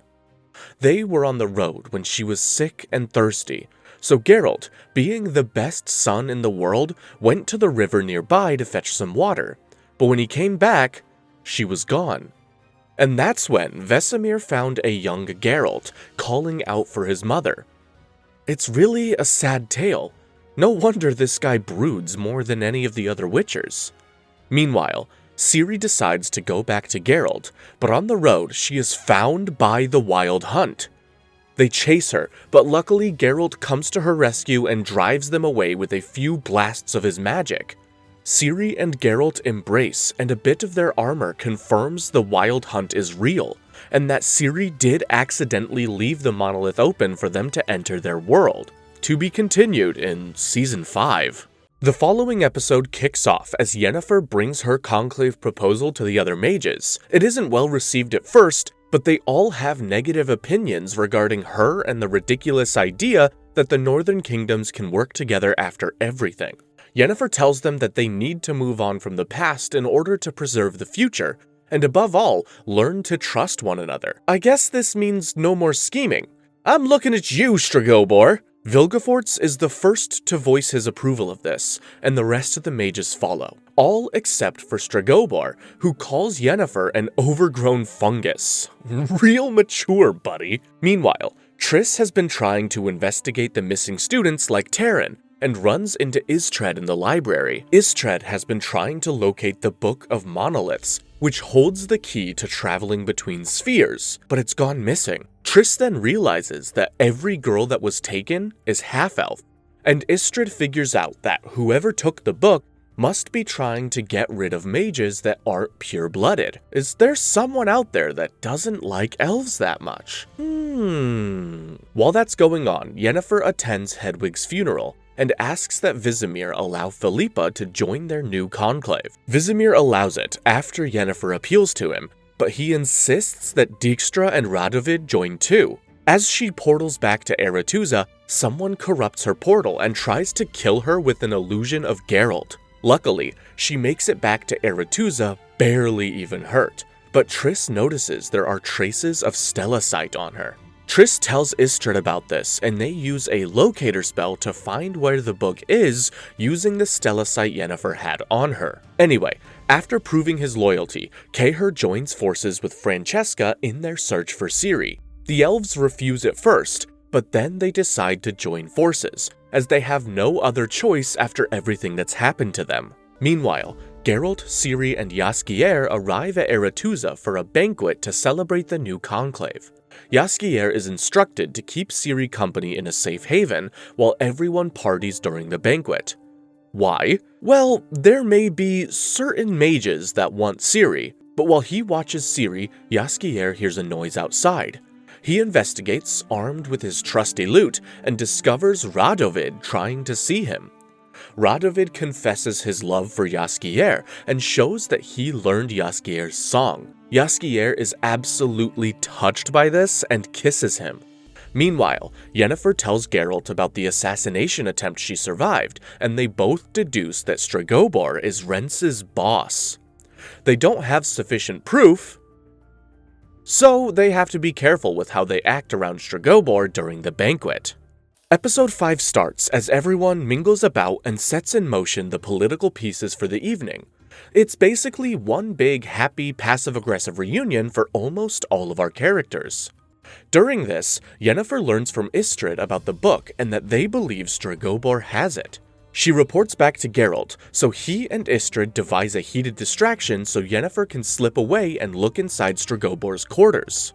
There, she finds artifacts in a locked cabinet that contains personal items from the girls that were abducted. Unfortunately, she accidentally activates a security enchantment and Stregobor catches her going through everything. Everyone else joins her and she tells them what Stregobor has done, but he has no idea what she's talking about. Things look even worse for Stregobor when Istredd then finds the missing book in the cabinet. While Stregobor admits that he has never liked elves, he denies ever stealing the book or abducting the girls. Still, he's taken into custody and Tissaia takes the book with her to keep it safe. They all return to the banquet, where Tissaia drinks a toast to Unity and to Yennefer for saving the evening. It's a happy moment, and Geralt ends up doing something he most likely hasn't done in decades. He tells Yennefer, "I love you." I love you. They make love and celebrate their victory. However, the next morning, Geralt and Yennefer begin putting more pieces together from other conversations they had, and realize the culprit isn't Stregobor, it's Vilgefortz. Geralt recalls his conversation with Vilgefortz, where Vilgefortz mentioned a war was coming and that Geralt needed to pick a side fast. Which is weird, since Witchers always remain neutral in wars. Anyway, Yennefer works to locate Tissaia to make sure she's safe, while Geralt makes his way to Vilgefortz. But then, Dijkstra sneaks up behind Geralt and holds a knife to his throat, telling him he should have picked a side. And so it begins. The next episode starts with Philippa and Dijkstra along with a horde of Redanian soldiers rounding up all the mages that aligned with Vilgefortz in his allegiance to Nilfgaard. Geralt isn't taken prisoner as he's still a neutral party to their conflict, but they have to hold him as a precaution. So Geralt lays down his weapon and complies. Yennefer sees what's happening and avoids capture by going through a secret passage in her room. She gets a message to Ciri, and Jaskier realizes that Radovid seduced him so he could get to Ciri. Luckily, Ciri escaped before she could get captured. Jaskier is furious at Radovid, but later forgives him. I mean, Radovid was literally forced into this. He didn't want to do it. Meanwhile, Tissaia enters not handcuffed in Dimeridium like the other captured mages, and she refuses to believe Vilgefortz is a traitor, even though Geralt informs them that Vilgefortz admitted it during the banquet. Geralt then looks outside and notices the Redanian army is arriving by several ships concealed in a fog spell. Vilgefortz says that they are here to destroy everything the mages have worked for, and pressures Tissaia into freeing everyone. Despite everyone else telling her not to, Tissaia frees everyone. The mages fight back, while Geralt cripples Dijkstra trying to escape. Vilgefortz then reveals to Tissaia that he is a traitor, as he dark portals Francesca, Kaer, Falavendral, and the Scoia'tael into the school. I guess it wasn't the Redanian army. Vilgefortz has turned evil because he is very power-hungry and ambitious. Oh, that real fucking original. And he tells Tissaia it was too easy to manipulate her with loving trust. He leaves, and the other mages rush to a devastated Tissaia's side. Meanwhile, another battle starts. They've come for Ciri, but by now, Ciri has reunited with Yennefer away from the school. Yennefer and Ciri try to find a way off the island.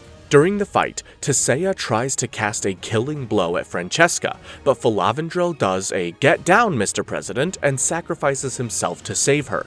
His death shatters Francesca's heart, and Artorias tries to take this opportunity to kill her with her guard down. But he's then killed by Fringilla, his own niece, revealing she's aligned with Vilgefortz. Meanwhile, Yennefer and Ciri are attacked by rents while trying to escape, but they are able to defeat him thanks to Geralt. The battle continues on, as everything goes from bad to worse. Tissaia is guilt-ridden for trusting Vilgefortz, so in a fit of blind rage, she ascends to a high place and summons Alzur's Thunder, a very powerful and complex spell that summons a bolt of lightning to kill one's target. Yennefer sees this and leaves Geralt and Ciri so she can stop Tissaia as she channels countless bolts of lightning at everyone. Meanwhile, Istredd finds the Book of the Monolith, only to find Vilgefortz looking for it too. Vilgefortz sends Istredd through a dark portal along with the book. As Geralt and Ciri look for a way off the island, they are approached by Kaer. Ciri sees this as her chance for getting revenge on everything that's happened to her and tries to fight him, but Kaer doesn't want to fight. He's actually super guilty about everything he's done to find her and begs for her to kill him. But Ciri hesitates and the Scoia'tael find them, so Kaer holds them off so they can escape. Casting Alzur's Thunder has made Tissaia very weak, and her hair turns snow white. She isn't able to keep the attack up, but her efforts gave everyone a chance to fight one last time. Yennefer rejoins her sisters to lead the attack, but then Stregobor appears in front of her. He taps into fire magic and tells the surviving mages to leave while he holds Francesca and her army off. Falcon will be waiting for you. This sadly results in his death, but at least he had a chance to prove he wasn't always the bad guy. Maybe we misjudged you, Stregobor. Rest in peace. Geralt and Ciri reach some hidden boats, but then Geralt sees Vilgefortz is near, so he tells Ciri to leave on her own. Vilgefortz gives Geralt one last chance to side with him before he absolutely destroys Geralt with his staff. Geralt tries to fight back, but Vilgefortz is too powerful and breaks Geralt's sword. Vilgefortz then breaks Geralt's leg and back and leaves him for dead. Vilgefortz finds Ciri making her way back to the Tower of Tor Lara and offers her a chance to be his pupil. The tower holds a monolith, so Ciri taps into its power, causing a massive explosion that badly hurts Vilgefortz, resulting in the loss of his eye. Ciri, meanwhile, disappears through the monolith, and unconscious Geralt is found by Triss drifting in the ocean. She takes him to the Brokilon forest so the Dryads can heal him. The battle has ended, and everyone bears witness to the unveiling of the monolith. It's an intense moment, as they all realize the Second War has begun. The following episode starts as Ciri awakens in Korath, a desert wasteland. As this is where the monolith teleported her, she wanders around in the blazing heat looking for food and water, and is tormented by visions of her past and future and loved ones. She eventually finds some water, but it turns out to be a trap by one of the creatures that lives in the desert. Luckily, she is saved by a unicorn, whom she calls Little Horse, and Little Horse helps her find water and food. Later, she is haunted by visions of Falka, a half-elven princess burnt at the stake for her crimes. She shows Ciri an unclear possible future that involves some sort of tavern and offers her the chance to change it, leaving her alone to decide. Eventually, Ciri and Little Horse come across another desert monster, and Ciri manages to defeat it, but Little Horse is gravely wounded. That's when Falka appears and encourages Ciri to use fire magic to heal Little Horse. Despite knowing it's forbidden, Ciri learns how to wield fire magic and heals Little Horse. But Little Horse knows what Ciri did to heal her, so she runs off, afraid of what Ciri has become. But Falka praises Ciri for unlocking this power she had inside her all along, and Ciri loves how good it feels. She then steps into the fire and sees a fiery vision of the future, where everyone she loves and hates is tortured and killed by her new power. Ciri hates what she sees and relinquishes her powers. That's when she wakes up and finds herself surrounded by bounty hunters. Meanwhile, Jaskier arrives at Brokilon Forest and discovers the Dryads have created a refuge for everyone wounded in battle. He finds Geralt barely alive but stable, and informs him of Ciri's disappearance, and how Nilfgaard has been razing northern villages to the ground looking for her. What's strange is that Emir just issued a celebration. He says Ciri has been found and is on her way to Nilfgaard. How is that possible, though? Geralt hears this and is determined more than ever to find Ciri, even if he has to limp his way across the continent. One of the women there, Milva, quickly points out how foolishly stubborn he's being and forces him to stay in bed so that he can rescue her. Milva, whose real name is Maria, was an elf taken in by the Dryads years ago and has since been trying to find her place on the continent. Back with Yennefer, who has been looking for Ciri ever since the battle, she meets with Crachon Crate, who, if you remember, was supposed to be wed to Pavetta. She learns about Ciri being on her way to Nilfgaard, and Yennefer suspects Vilgefortz and his forces are keeping her at Vilpane. So she and the remaining mages storm the place, but they find it deserted and finally uncover the horrifying fate of the kidnapped girls.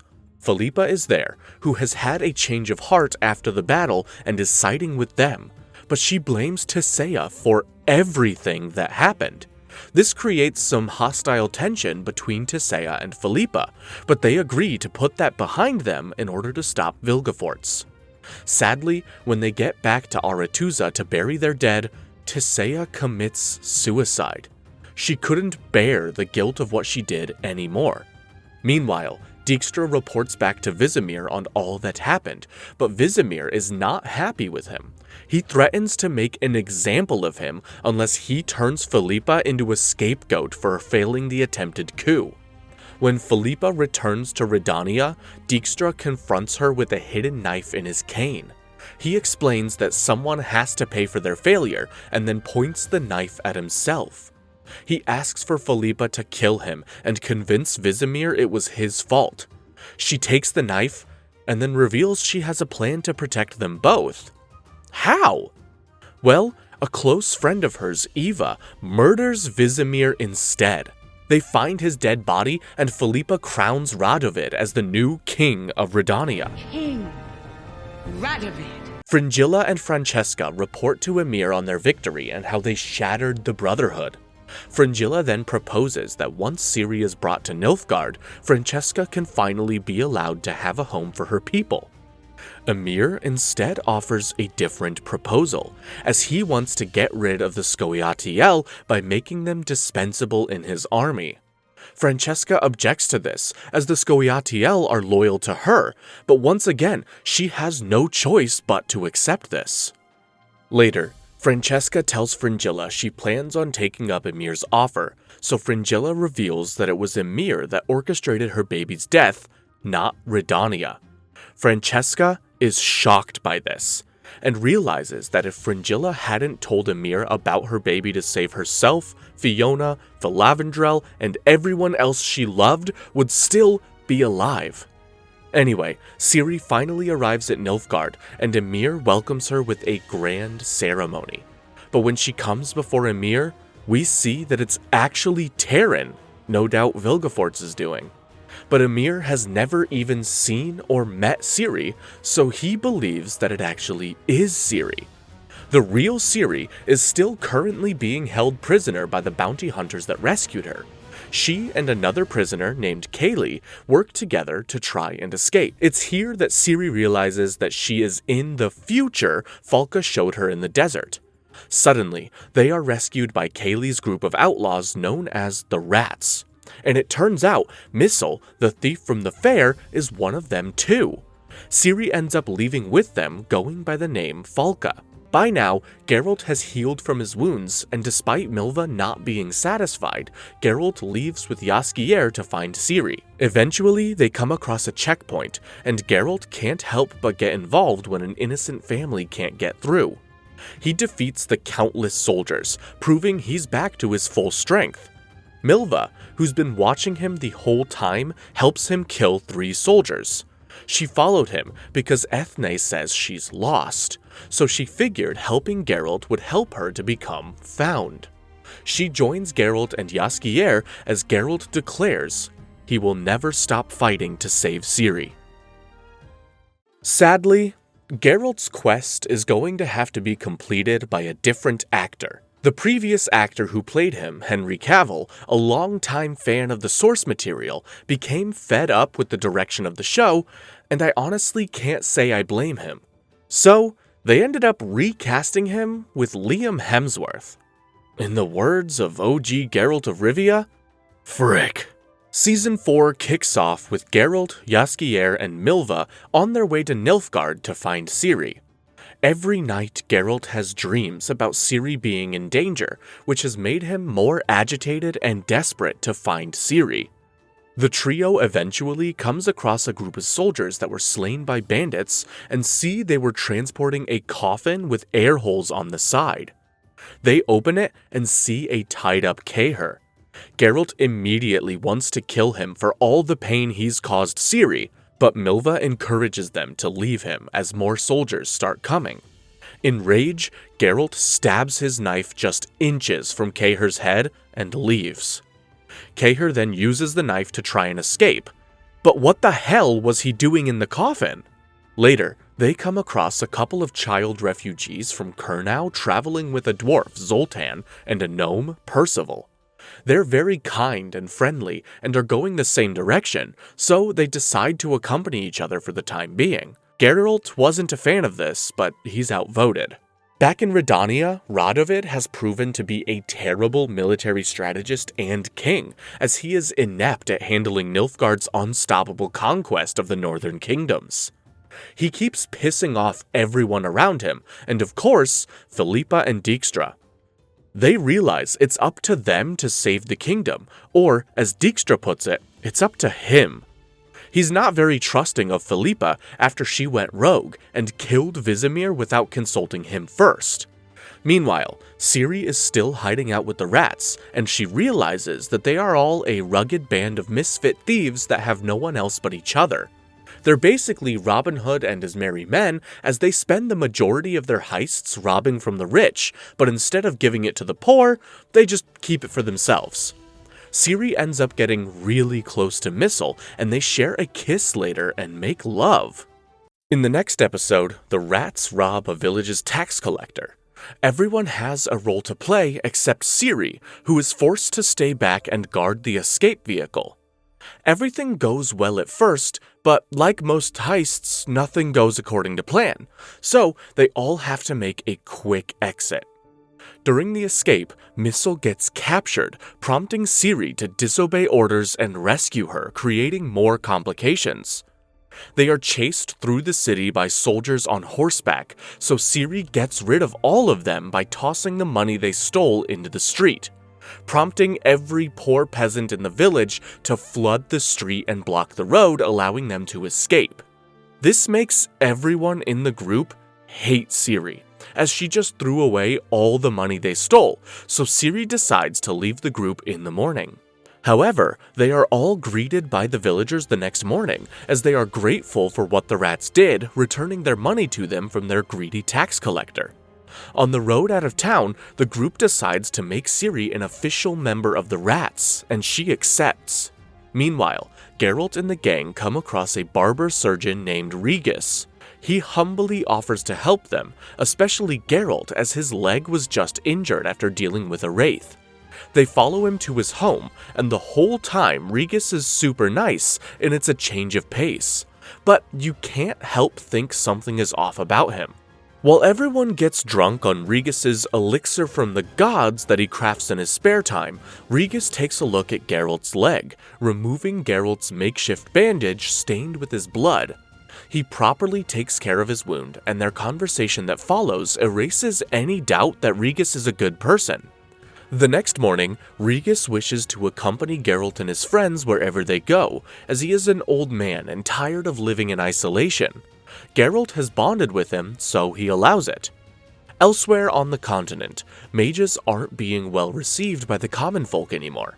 Damn you, Vilgefortz! Yennefer, assuming Tissaya's leadership role, visits Philippa, suspecting she and Dijkstra aren't doing well together after recent events. She offers Philippa a chance to join them, admitting that they should have joined forces sooner, as now they have a chance to build an army and stop Vilgefortz. Yennefer then visits Fringilla, offering the same thing, and gives her a Demeridium knife. She wants Fringilla to kill Vilgefortz with it. Fringilla considers Yennefer's proposal, but instead reveals what Yennefer told her to Vilgefortz and joins him.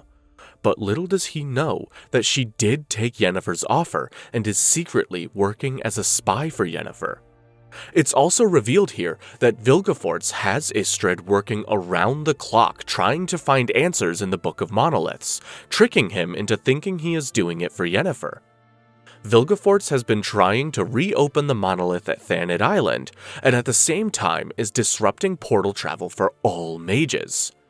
On the bright side, Philippa decided to join Yennefer. On a not-so-brighter note though, Emhyr figured out Terran is not Ciri, as Terran wasn't the best of actors. As the episode ends, we see two things unfold. Milva has been allowing Kaer to follow them as she suspects he wants a chance to redeem himself, and Regis still has Geralt's old bandage stained with his blood, almost as if he wants it for something. Episode 3 starts with Yennefer trying to recruit Francesca, who lately has been depressed and getting drunk at local brothels. Francesca has had enough of fighting wars and being a voice for her people, so Yennefer forcibly takes her. She returns to the castle of Monte Calvo, where the other mages and a female dwarf named Zymer are gathering to discuss how to deal with Vilgefortz and find Ciri. Meanwhile, Emhyr is furious at Vilgefortz for tricking him with someone that isn't Ciri, but Vilgefortz argues he doesn't need Ciri to rule the continent. Emhyr isn't satisfied, as his goal is to produce an heir possessing elder blood. He then entrusts his advisor, Stefan Stellan, to find Ciri, as Vilgefortz has proven he doesn't know where she is. So Stellan, who has eyes and ears everywhere, reaches out to an old bounty hunter friend, Leo Bonhart, who has made a name for himself hunting witchers.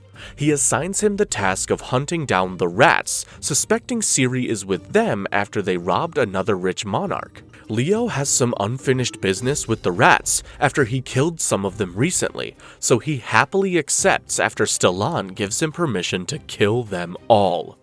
Meanwhile, Geralt and the others arrive at a refugee camp, where they once again run into Yarpen. "It is always good to see you, Yarpen.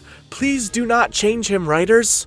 The refugee kids they were traveling with reunite with their families, but one of them, Beata, discovers her sister is being falsely accused in a witch trial. the accusations aren't true, but the one-dimensionally religious priest has convinced the hostile crowd that she is. Geralt points out the priest's lack of evidence, so Geralt proposes the priest prove his case via a trial by combat against him. Clearly, the priest is not as skilled as Geralt, so he proposes a test. He places a burning hot horseshoe on top of some burning coals, and says if anyone can reach in and grab it without feeling pain, then the sister is free. As everyone points out how unfair this test is, Regis casually grabs the horseshoe without feeling pain or having any burns on his hands. Who is this guy? Better question, what is this guy? Nevertheless, the priest still twists this against them, but then Nilfgaardian soldiers come charging in on horseback, so everyone flees. Geralt and the others try to get everyone to safety, but Beata is slain, and Geralt, who has been growing fond of her, has to hold her in his arms as she dies. And as he stands up, he is knocked out cold. In the following episode, Geralt wakes up to find he and Jaskier tied up to a wagon as they are mistaken as Nilfgaardian spies. A Sintra captain that was there during Pavetta's wedding informs them that they are going to be beheaded, but they are saved by Eva so they can help Redania. Dijkstra, still mad at Geralt for forever crippling him back at Aretuza, tells Geralt that his arrival has provided a solution to all of his problems.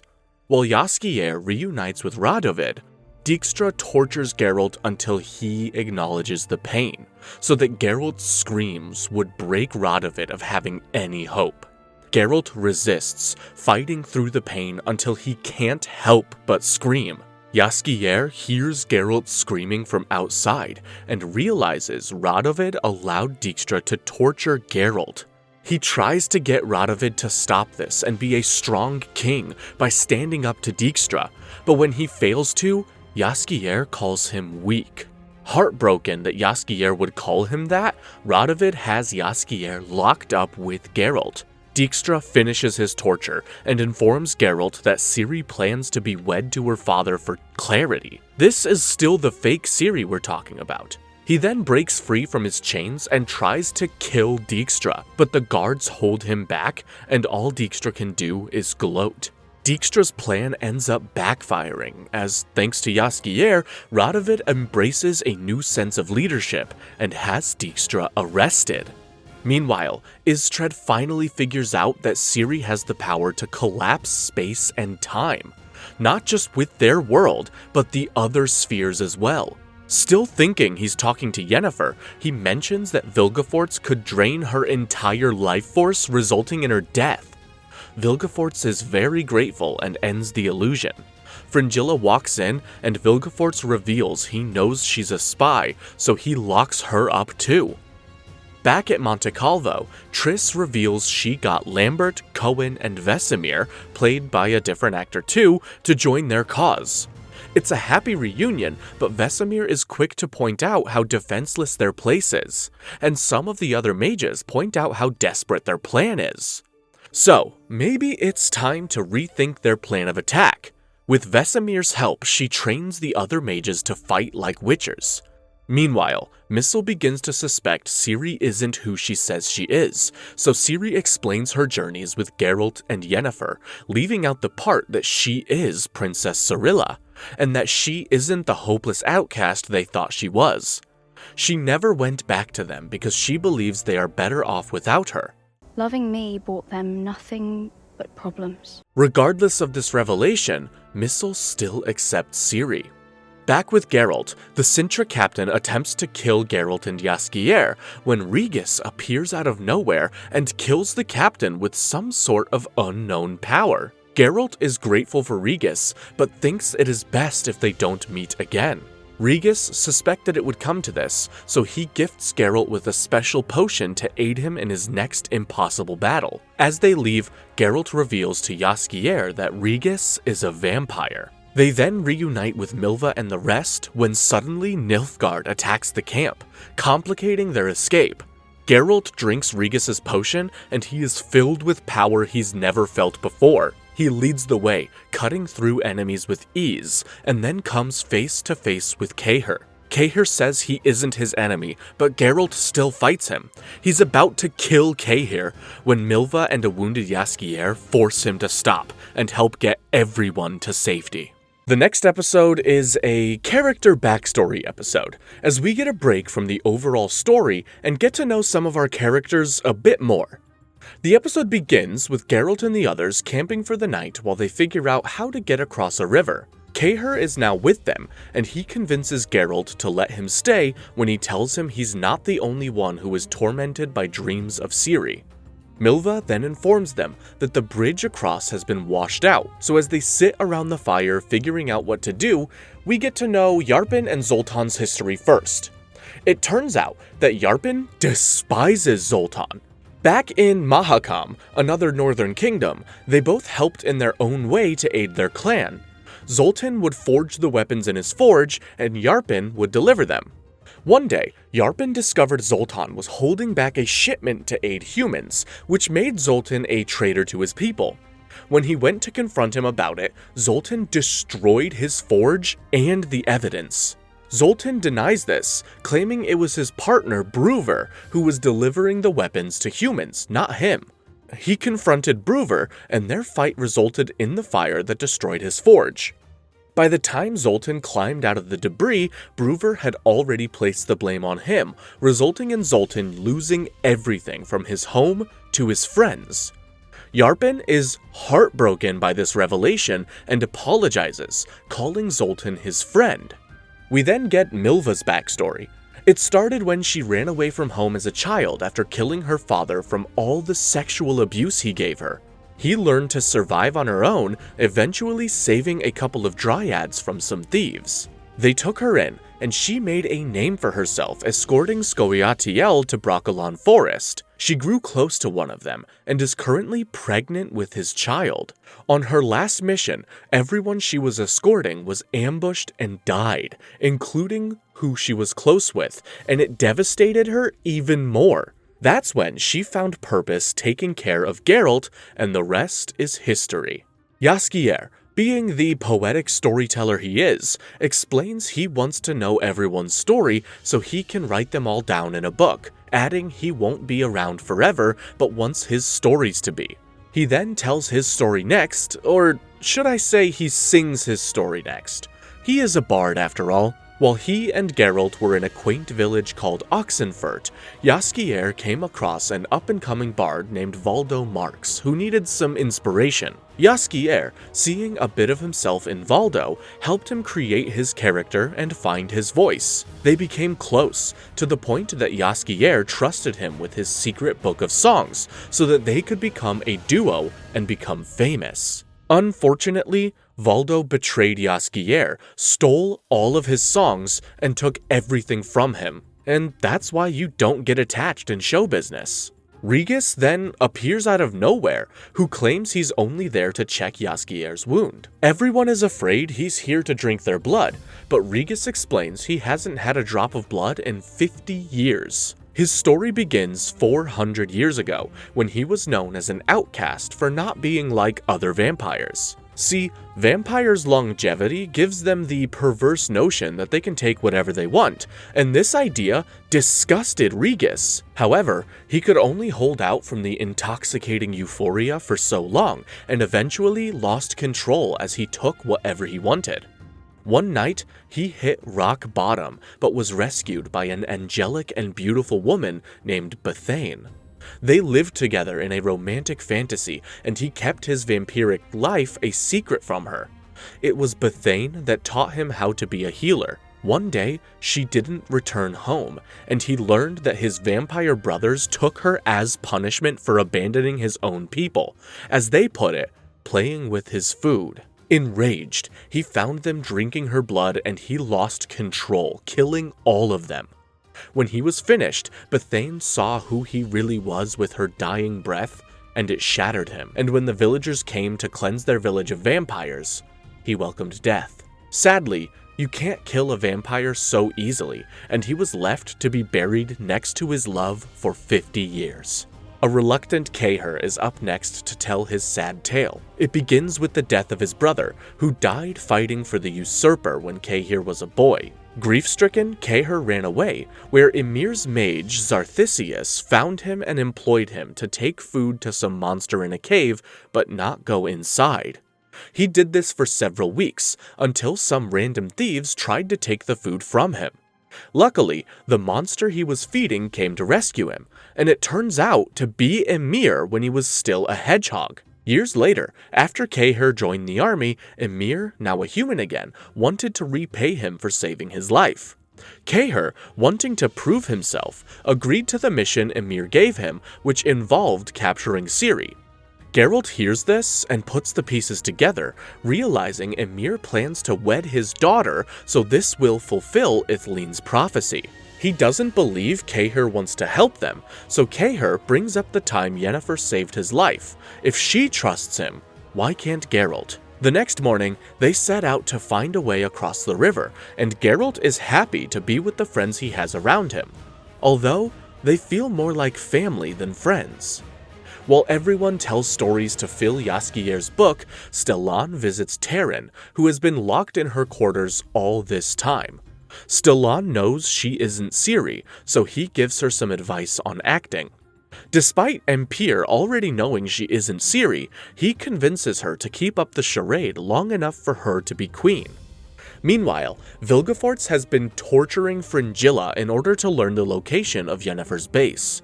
Despite resisting for so long, she cannot help but reveal everything. And as he leaves, Fringilla informs Yennefer that Vilgefortz is coming. Episode 6 starts as Vilgefortz opens a portal to Monte Calvo from his base at Stiga Castle. As Yennefer and the mages prepare for an attack, they've recruited everyone, including the novice mages still in training, to fight back against Vilgefortz. And the novices prove their worth by standing together and putting up a protective shield around the castle. Vilgefortz isn't strong enough to break through, so he has his followers feed their power through him, so much so that it restores his eye. Yennefer and the others channel their power to aid the novices, realizing the longer they hold out, the more Vilgefortz's followers will die trying to channel their power into him. According to the laws of magic, there has to be a balance.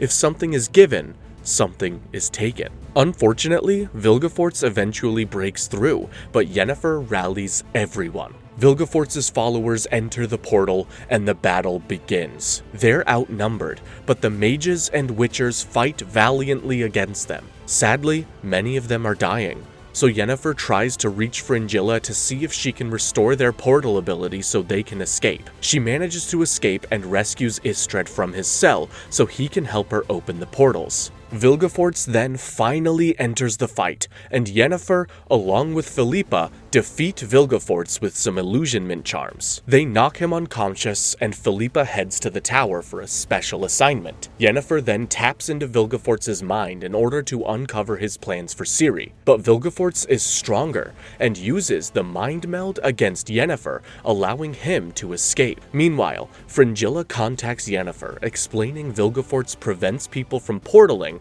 by having someone be a conduit through the system he designed. This system is a series of monoliths surrounding a pool, and then has mages use all their life force to power it and prevent mages from portaling. Istrid says that the only way to stop it is if he becomes the conduit. The only problem is that that process would kill him. Kinda sounds like a big problem to me, but Yennefer tries to object to this, but she is pulled out of the conversation and is informed that Vesemir is fighting Vilgefortz one-on-one. Vesemir manages to wound Vilgefortz with a dagger and falls to his knees. But then Vilgefortz surprise attacks Vesemir, killing him. Rest in peace, Vesemir. You were the best. Vilgefortz then has everyone portaled to a room where his followers are able to kill them all at once. They hold back their fire attack just long enough for Philippa to overflow the nearby well from the tower and save them. Vilgefortz has had enough and fights Yennefer one-on-one. But luckily, Istredd has fixed their portaling ability, so they all portal out of there, or should I say, right behind him. They kill the rest of his followers, but Vilgefortz dips out through another portal. He portals back to Stiga Castle and tries to reason with Istredd before he destroys the monoliths. But Istredd doesn't stop and uses all of his life force to destroy the monoliths. Fringilla rescues him and portals them to Yennefer. As Istredd dies in Yennefer's arms, he apologizes for accidentally giving Vilgefortz everything he wanted to know about Ciri, but Yennefer tells him that he saved them. With the battle over, those that survived burn the Book of Monoliths just as Istredd wanted, and after that, with Fringilla's help, Yennefer portals inside of Emir's castle, believing the real Ciri is there. Episode 7 starts as Yennefer barges her way into Terran's room, and is furious to discover that Ciri isn't here. She recognizes Terran as one of their missing students, and promises to keep her safe. But Terran doesn't want to go, as nowhere is safe for her. Besides, she likes the idea of being a princess, despite being held like a prisoner. Yennefer warns her that when Ymir finds the real Ciri, she's dead. So Terran takes Stellan's advice on acting and becomes her spy. Meanwhile, Geralt and his new family arrive at the treacherous Yiskith swamp and have no choice but to cross it if they want to reach Ciri. No one is looking forward to the journey, and I can't say I blame them. I hate leeches. And as they walk, Kaer and Geralt talk about the dreams of Ciri they've been having. Kaer wonders if Ciri will be the same person Geralt knew when they find her, let alone will she want to be found? Geralt worries about this too, but she is still the girl he swore to protect. Kaer then lingers back to Milva, wondering if he can help with her baby. She blushes and says no thank you, hinting that there might be a romance blossoming between the two. They come to a pond that has rocks they can walk on to get across, and Geralt starts hearing voices calling his name, so he warns everyone to be on their guard. Zoltan then walks across, but something grabs him and pulls him under the water. Hello, how are you? I am under the water. Please help me. Here too much raining. Yarpen and Percival rush to grab him, but then something takes them. Geralt can hear their voices, but they have bigger problems as the swamp appears to be coming alive. The swamp then takes Kaer and Jaskier. Geralt asks the swamp what it wants, and it opens up a path, with an eerie child's voice saying, "Come and find me." He follows the path and sees illusions of Yennefer and Ciri before Milva and Regis save him from the swamp's trap. The swamp then takes Milva and Regis away, leaving Geralt all alone. Geralt keeps following the voice until he sees the child's voice belonging to a swamp-like spirit resembling that of a child. It then awakens its mother, Rusalka, who reveals she is keeping Geralt's friends' souls underwater, trapped in their worst fears. This is their punishment for wandering into their home. Geralt knows that they are spirits that haunt the waterways, and that she requires Geralt to answer a riddle in order to release his friends. So, she gives the riddle. What I love, I do not carry. What I nurture, I do not feed. What I live and die for is not mine alone. What am I? As Geralt thinks, Rusalka can't help but be drawn to Geralt's warmth. Ever since she became this swamp spirit, she's known nothing but cold. Geralt offers his warmth, but only if she releases him. Desperate, she does so, allowing Geralt to fight back and stab her daughter. Rusalka retaliates and drags Geralt under the water as she holds her dying daughter in her arms. As he struggles, Geralt sees Rusalka and her daughter phase in and out of their spirit forms, and as the riddle echoes in his head, he finally figures out the answer. I am a father. The swamp releases them, and we see Rusalka and her daughter's dead bodies nearby. Realizing they will face the same fate if they don't get out of here, Regis transforms into a bat and leads them out of the swamp. They make it out, and Yarpen reveals he is going back to Mahakam. He saw something while trapped in his worst fears, and it made him want to go back home and start a family. Percival is touched by this idea and wants to go with him, so everyone says goodbye to Yarpen and Percival. That night, Yennefer portals to Geralt and tells him all that's happened. She adds that Ciri isn't in Nilfgaard, and that she's afraid they won't find her. Geralt is certain she's still out there because he still has dreams about a future with all three of them dying of old age. They share another bath together and make love like old times. Meanwhile, Ciri is enjoying a relaxing day with the rats when a man named Hotspurn, working for the Baron of Cassaday, comes collecting a ransom from them. Hotspurn smugly warns them that Leo is after them again, which doesn't concern any of the rats, but Hotspurn does suggest a way to clear their names. He informs them that Emhyr is in a celebratory mood as he prepares to marry Ciri, so there's a good chance anyone will be spared from their crimes. Yeah, definitely doesn't sound like a trap. Ciri hears about this and is confused as to how Emhyr could be marrying her if she isn't there. She then gets more confused and angry when she learns that the rats work for Emhyr and storms off. Missel goes after her, but Ciri doesn't want to hear her as she's tired of killing the person she was before. Missel then puts two and two together and realizes who Ciri is. She tells Ciri to forget the past and stay with her, but Ciri can't anymore and leaves. Back in Nilfgaard, the whole continent now knows Emhyr is marrying the wrong Ciri, and Emhyr blames Stellan for leaking the information. He holds a knife to his throat, and Stellan chooses his words carefully, meticulously convincing Emhyr that he can't have Ciri unless he kills Geralt, as their destinies are tied. Emhyr backs down and makes plans to find Geralt. Back at the camp, Regis figures out a way they can find Ciri by using the help of some druids he knows. Yennefer realizes it might be possible, especially since the equinox draws near and it helps multiply their power. Oh, well, isn't that convenient? Sadly, Yennefer must go back to the mages, so she and Geralt say yet another sad goodbye. Back with Ciri, she catches up with Hotspurn, breaks his leg, and frees the boy they were ransoming. Begging for help, the boy warns Ciri that the rats are heading for a trap set by Leo, so she races after her friends to save them. The last episode starts with Geralt and everyone finally finding a way over the river, when they come across a barge that can take them across. But as they make it halfway, several northern soldiers led by Queen Mev come under attack from Nilfgaardian soldiers. The northern soldiers start pulling them towards them, but the barge operator panics and cuts the ropes, prompting the soldiers to fire arrows at them so they can take the barge.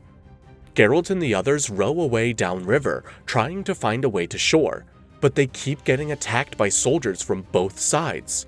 They are rescued by Milva, who conveniently left the previous night because she was feeling depressed. This show is so badly written. Thank God this is the last episode we're doing. They row their way to a bridge and are once again mistaken for Nilfgaardian spies and shot at. The barge runs aground as they are forced to hide under a bridge. Suddenly, Milva starts miscarrying, but they have even bigger problems as Nilfgaardian troops start attacking the bridge above. Realizing Nilfgaardians will kill them if they stay down there, Geralt, Kaer, Jaskier, and Zoltan climb up the bridge to fight alongside the retreating northerners. They all inspire them to stand their ground and fight, and an epic battle ensues. They push the Nilfgaard troops back, but then the Nilfgaardian cavalry and archers arrive, forcing everyone to fall back. Zoltan evens the odds by releasing a conveniently placed pile of logs in front of the horsemen. Nilfgaard retreats and the battle is won, until a monster appears from the other side and starts killing the northerners. Geralt drinks a potion and defeats it, allowing the queen to finally cross to the other side. The battle is won thanks to a witcher, a Nilfgaardian, and a dwarf. Meanwhile, Yennefer gathers the remaining mages together and decides they need to do something important. While in the past the mages had the Brotherhood, now she realizes they need more than ever to defeat Vilgefortz to create a sisterhood. But aren't a brotherhood and a sisterhood basically the same thing? Whatever, I'm done with this show! Yennefer then has Triss help her locate Vilgefortz back at Stiga. Triss is against this at first because there's no guarantee that she'll come back alive, but Yennefer is determined to protect Ciri. Triss finally gives in and a portal opens up. Yennefer enters and finds herself in the middle of the ocean being dragged towards a violent whirlpool. As Ciri races to save her friends, the rats engage Leo and his trap. Leo casually makes his way downstairs to them and starts killing them one by one until only Missile remains. Leo fatally wounds her and is about to finish her when Ciri arrives. She fights Leo, and Leo is more than thrilled to finally have a worthy opponent. He manages to defeat Ciri, but keeps her alive, and is forced to watch all her friends get beheaded, including Missile. With the battle won, Milva is saved, but the Northern Doctor wasn't able to save the child's life. Geralt then asks who this Queen Mev is, and the Doctor says she is Queen of Lyria and Rivia. Geralt was fighting for his home and didn't even know it.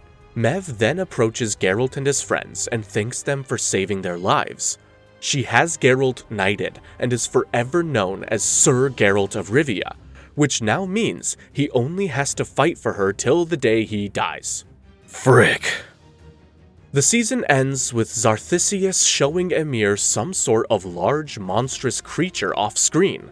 Emir is in awe of this creature and introduces it to Geralt's smell so it can track him down and kill him. Better make a few dozen potions, Geralt. Or 100.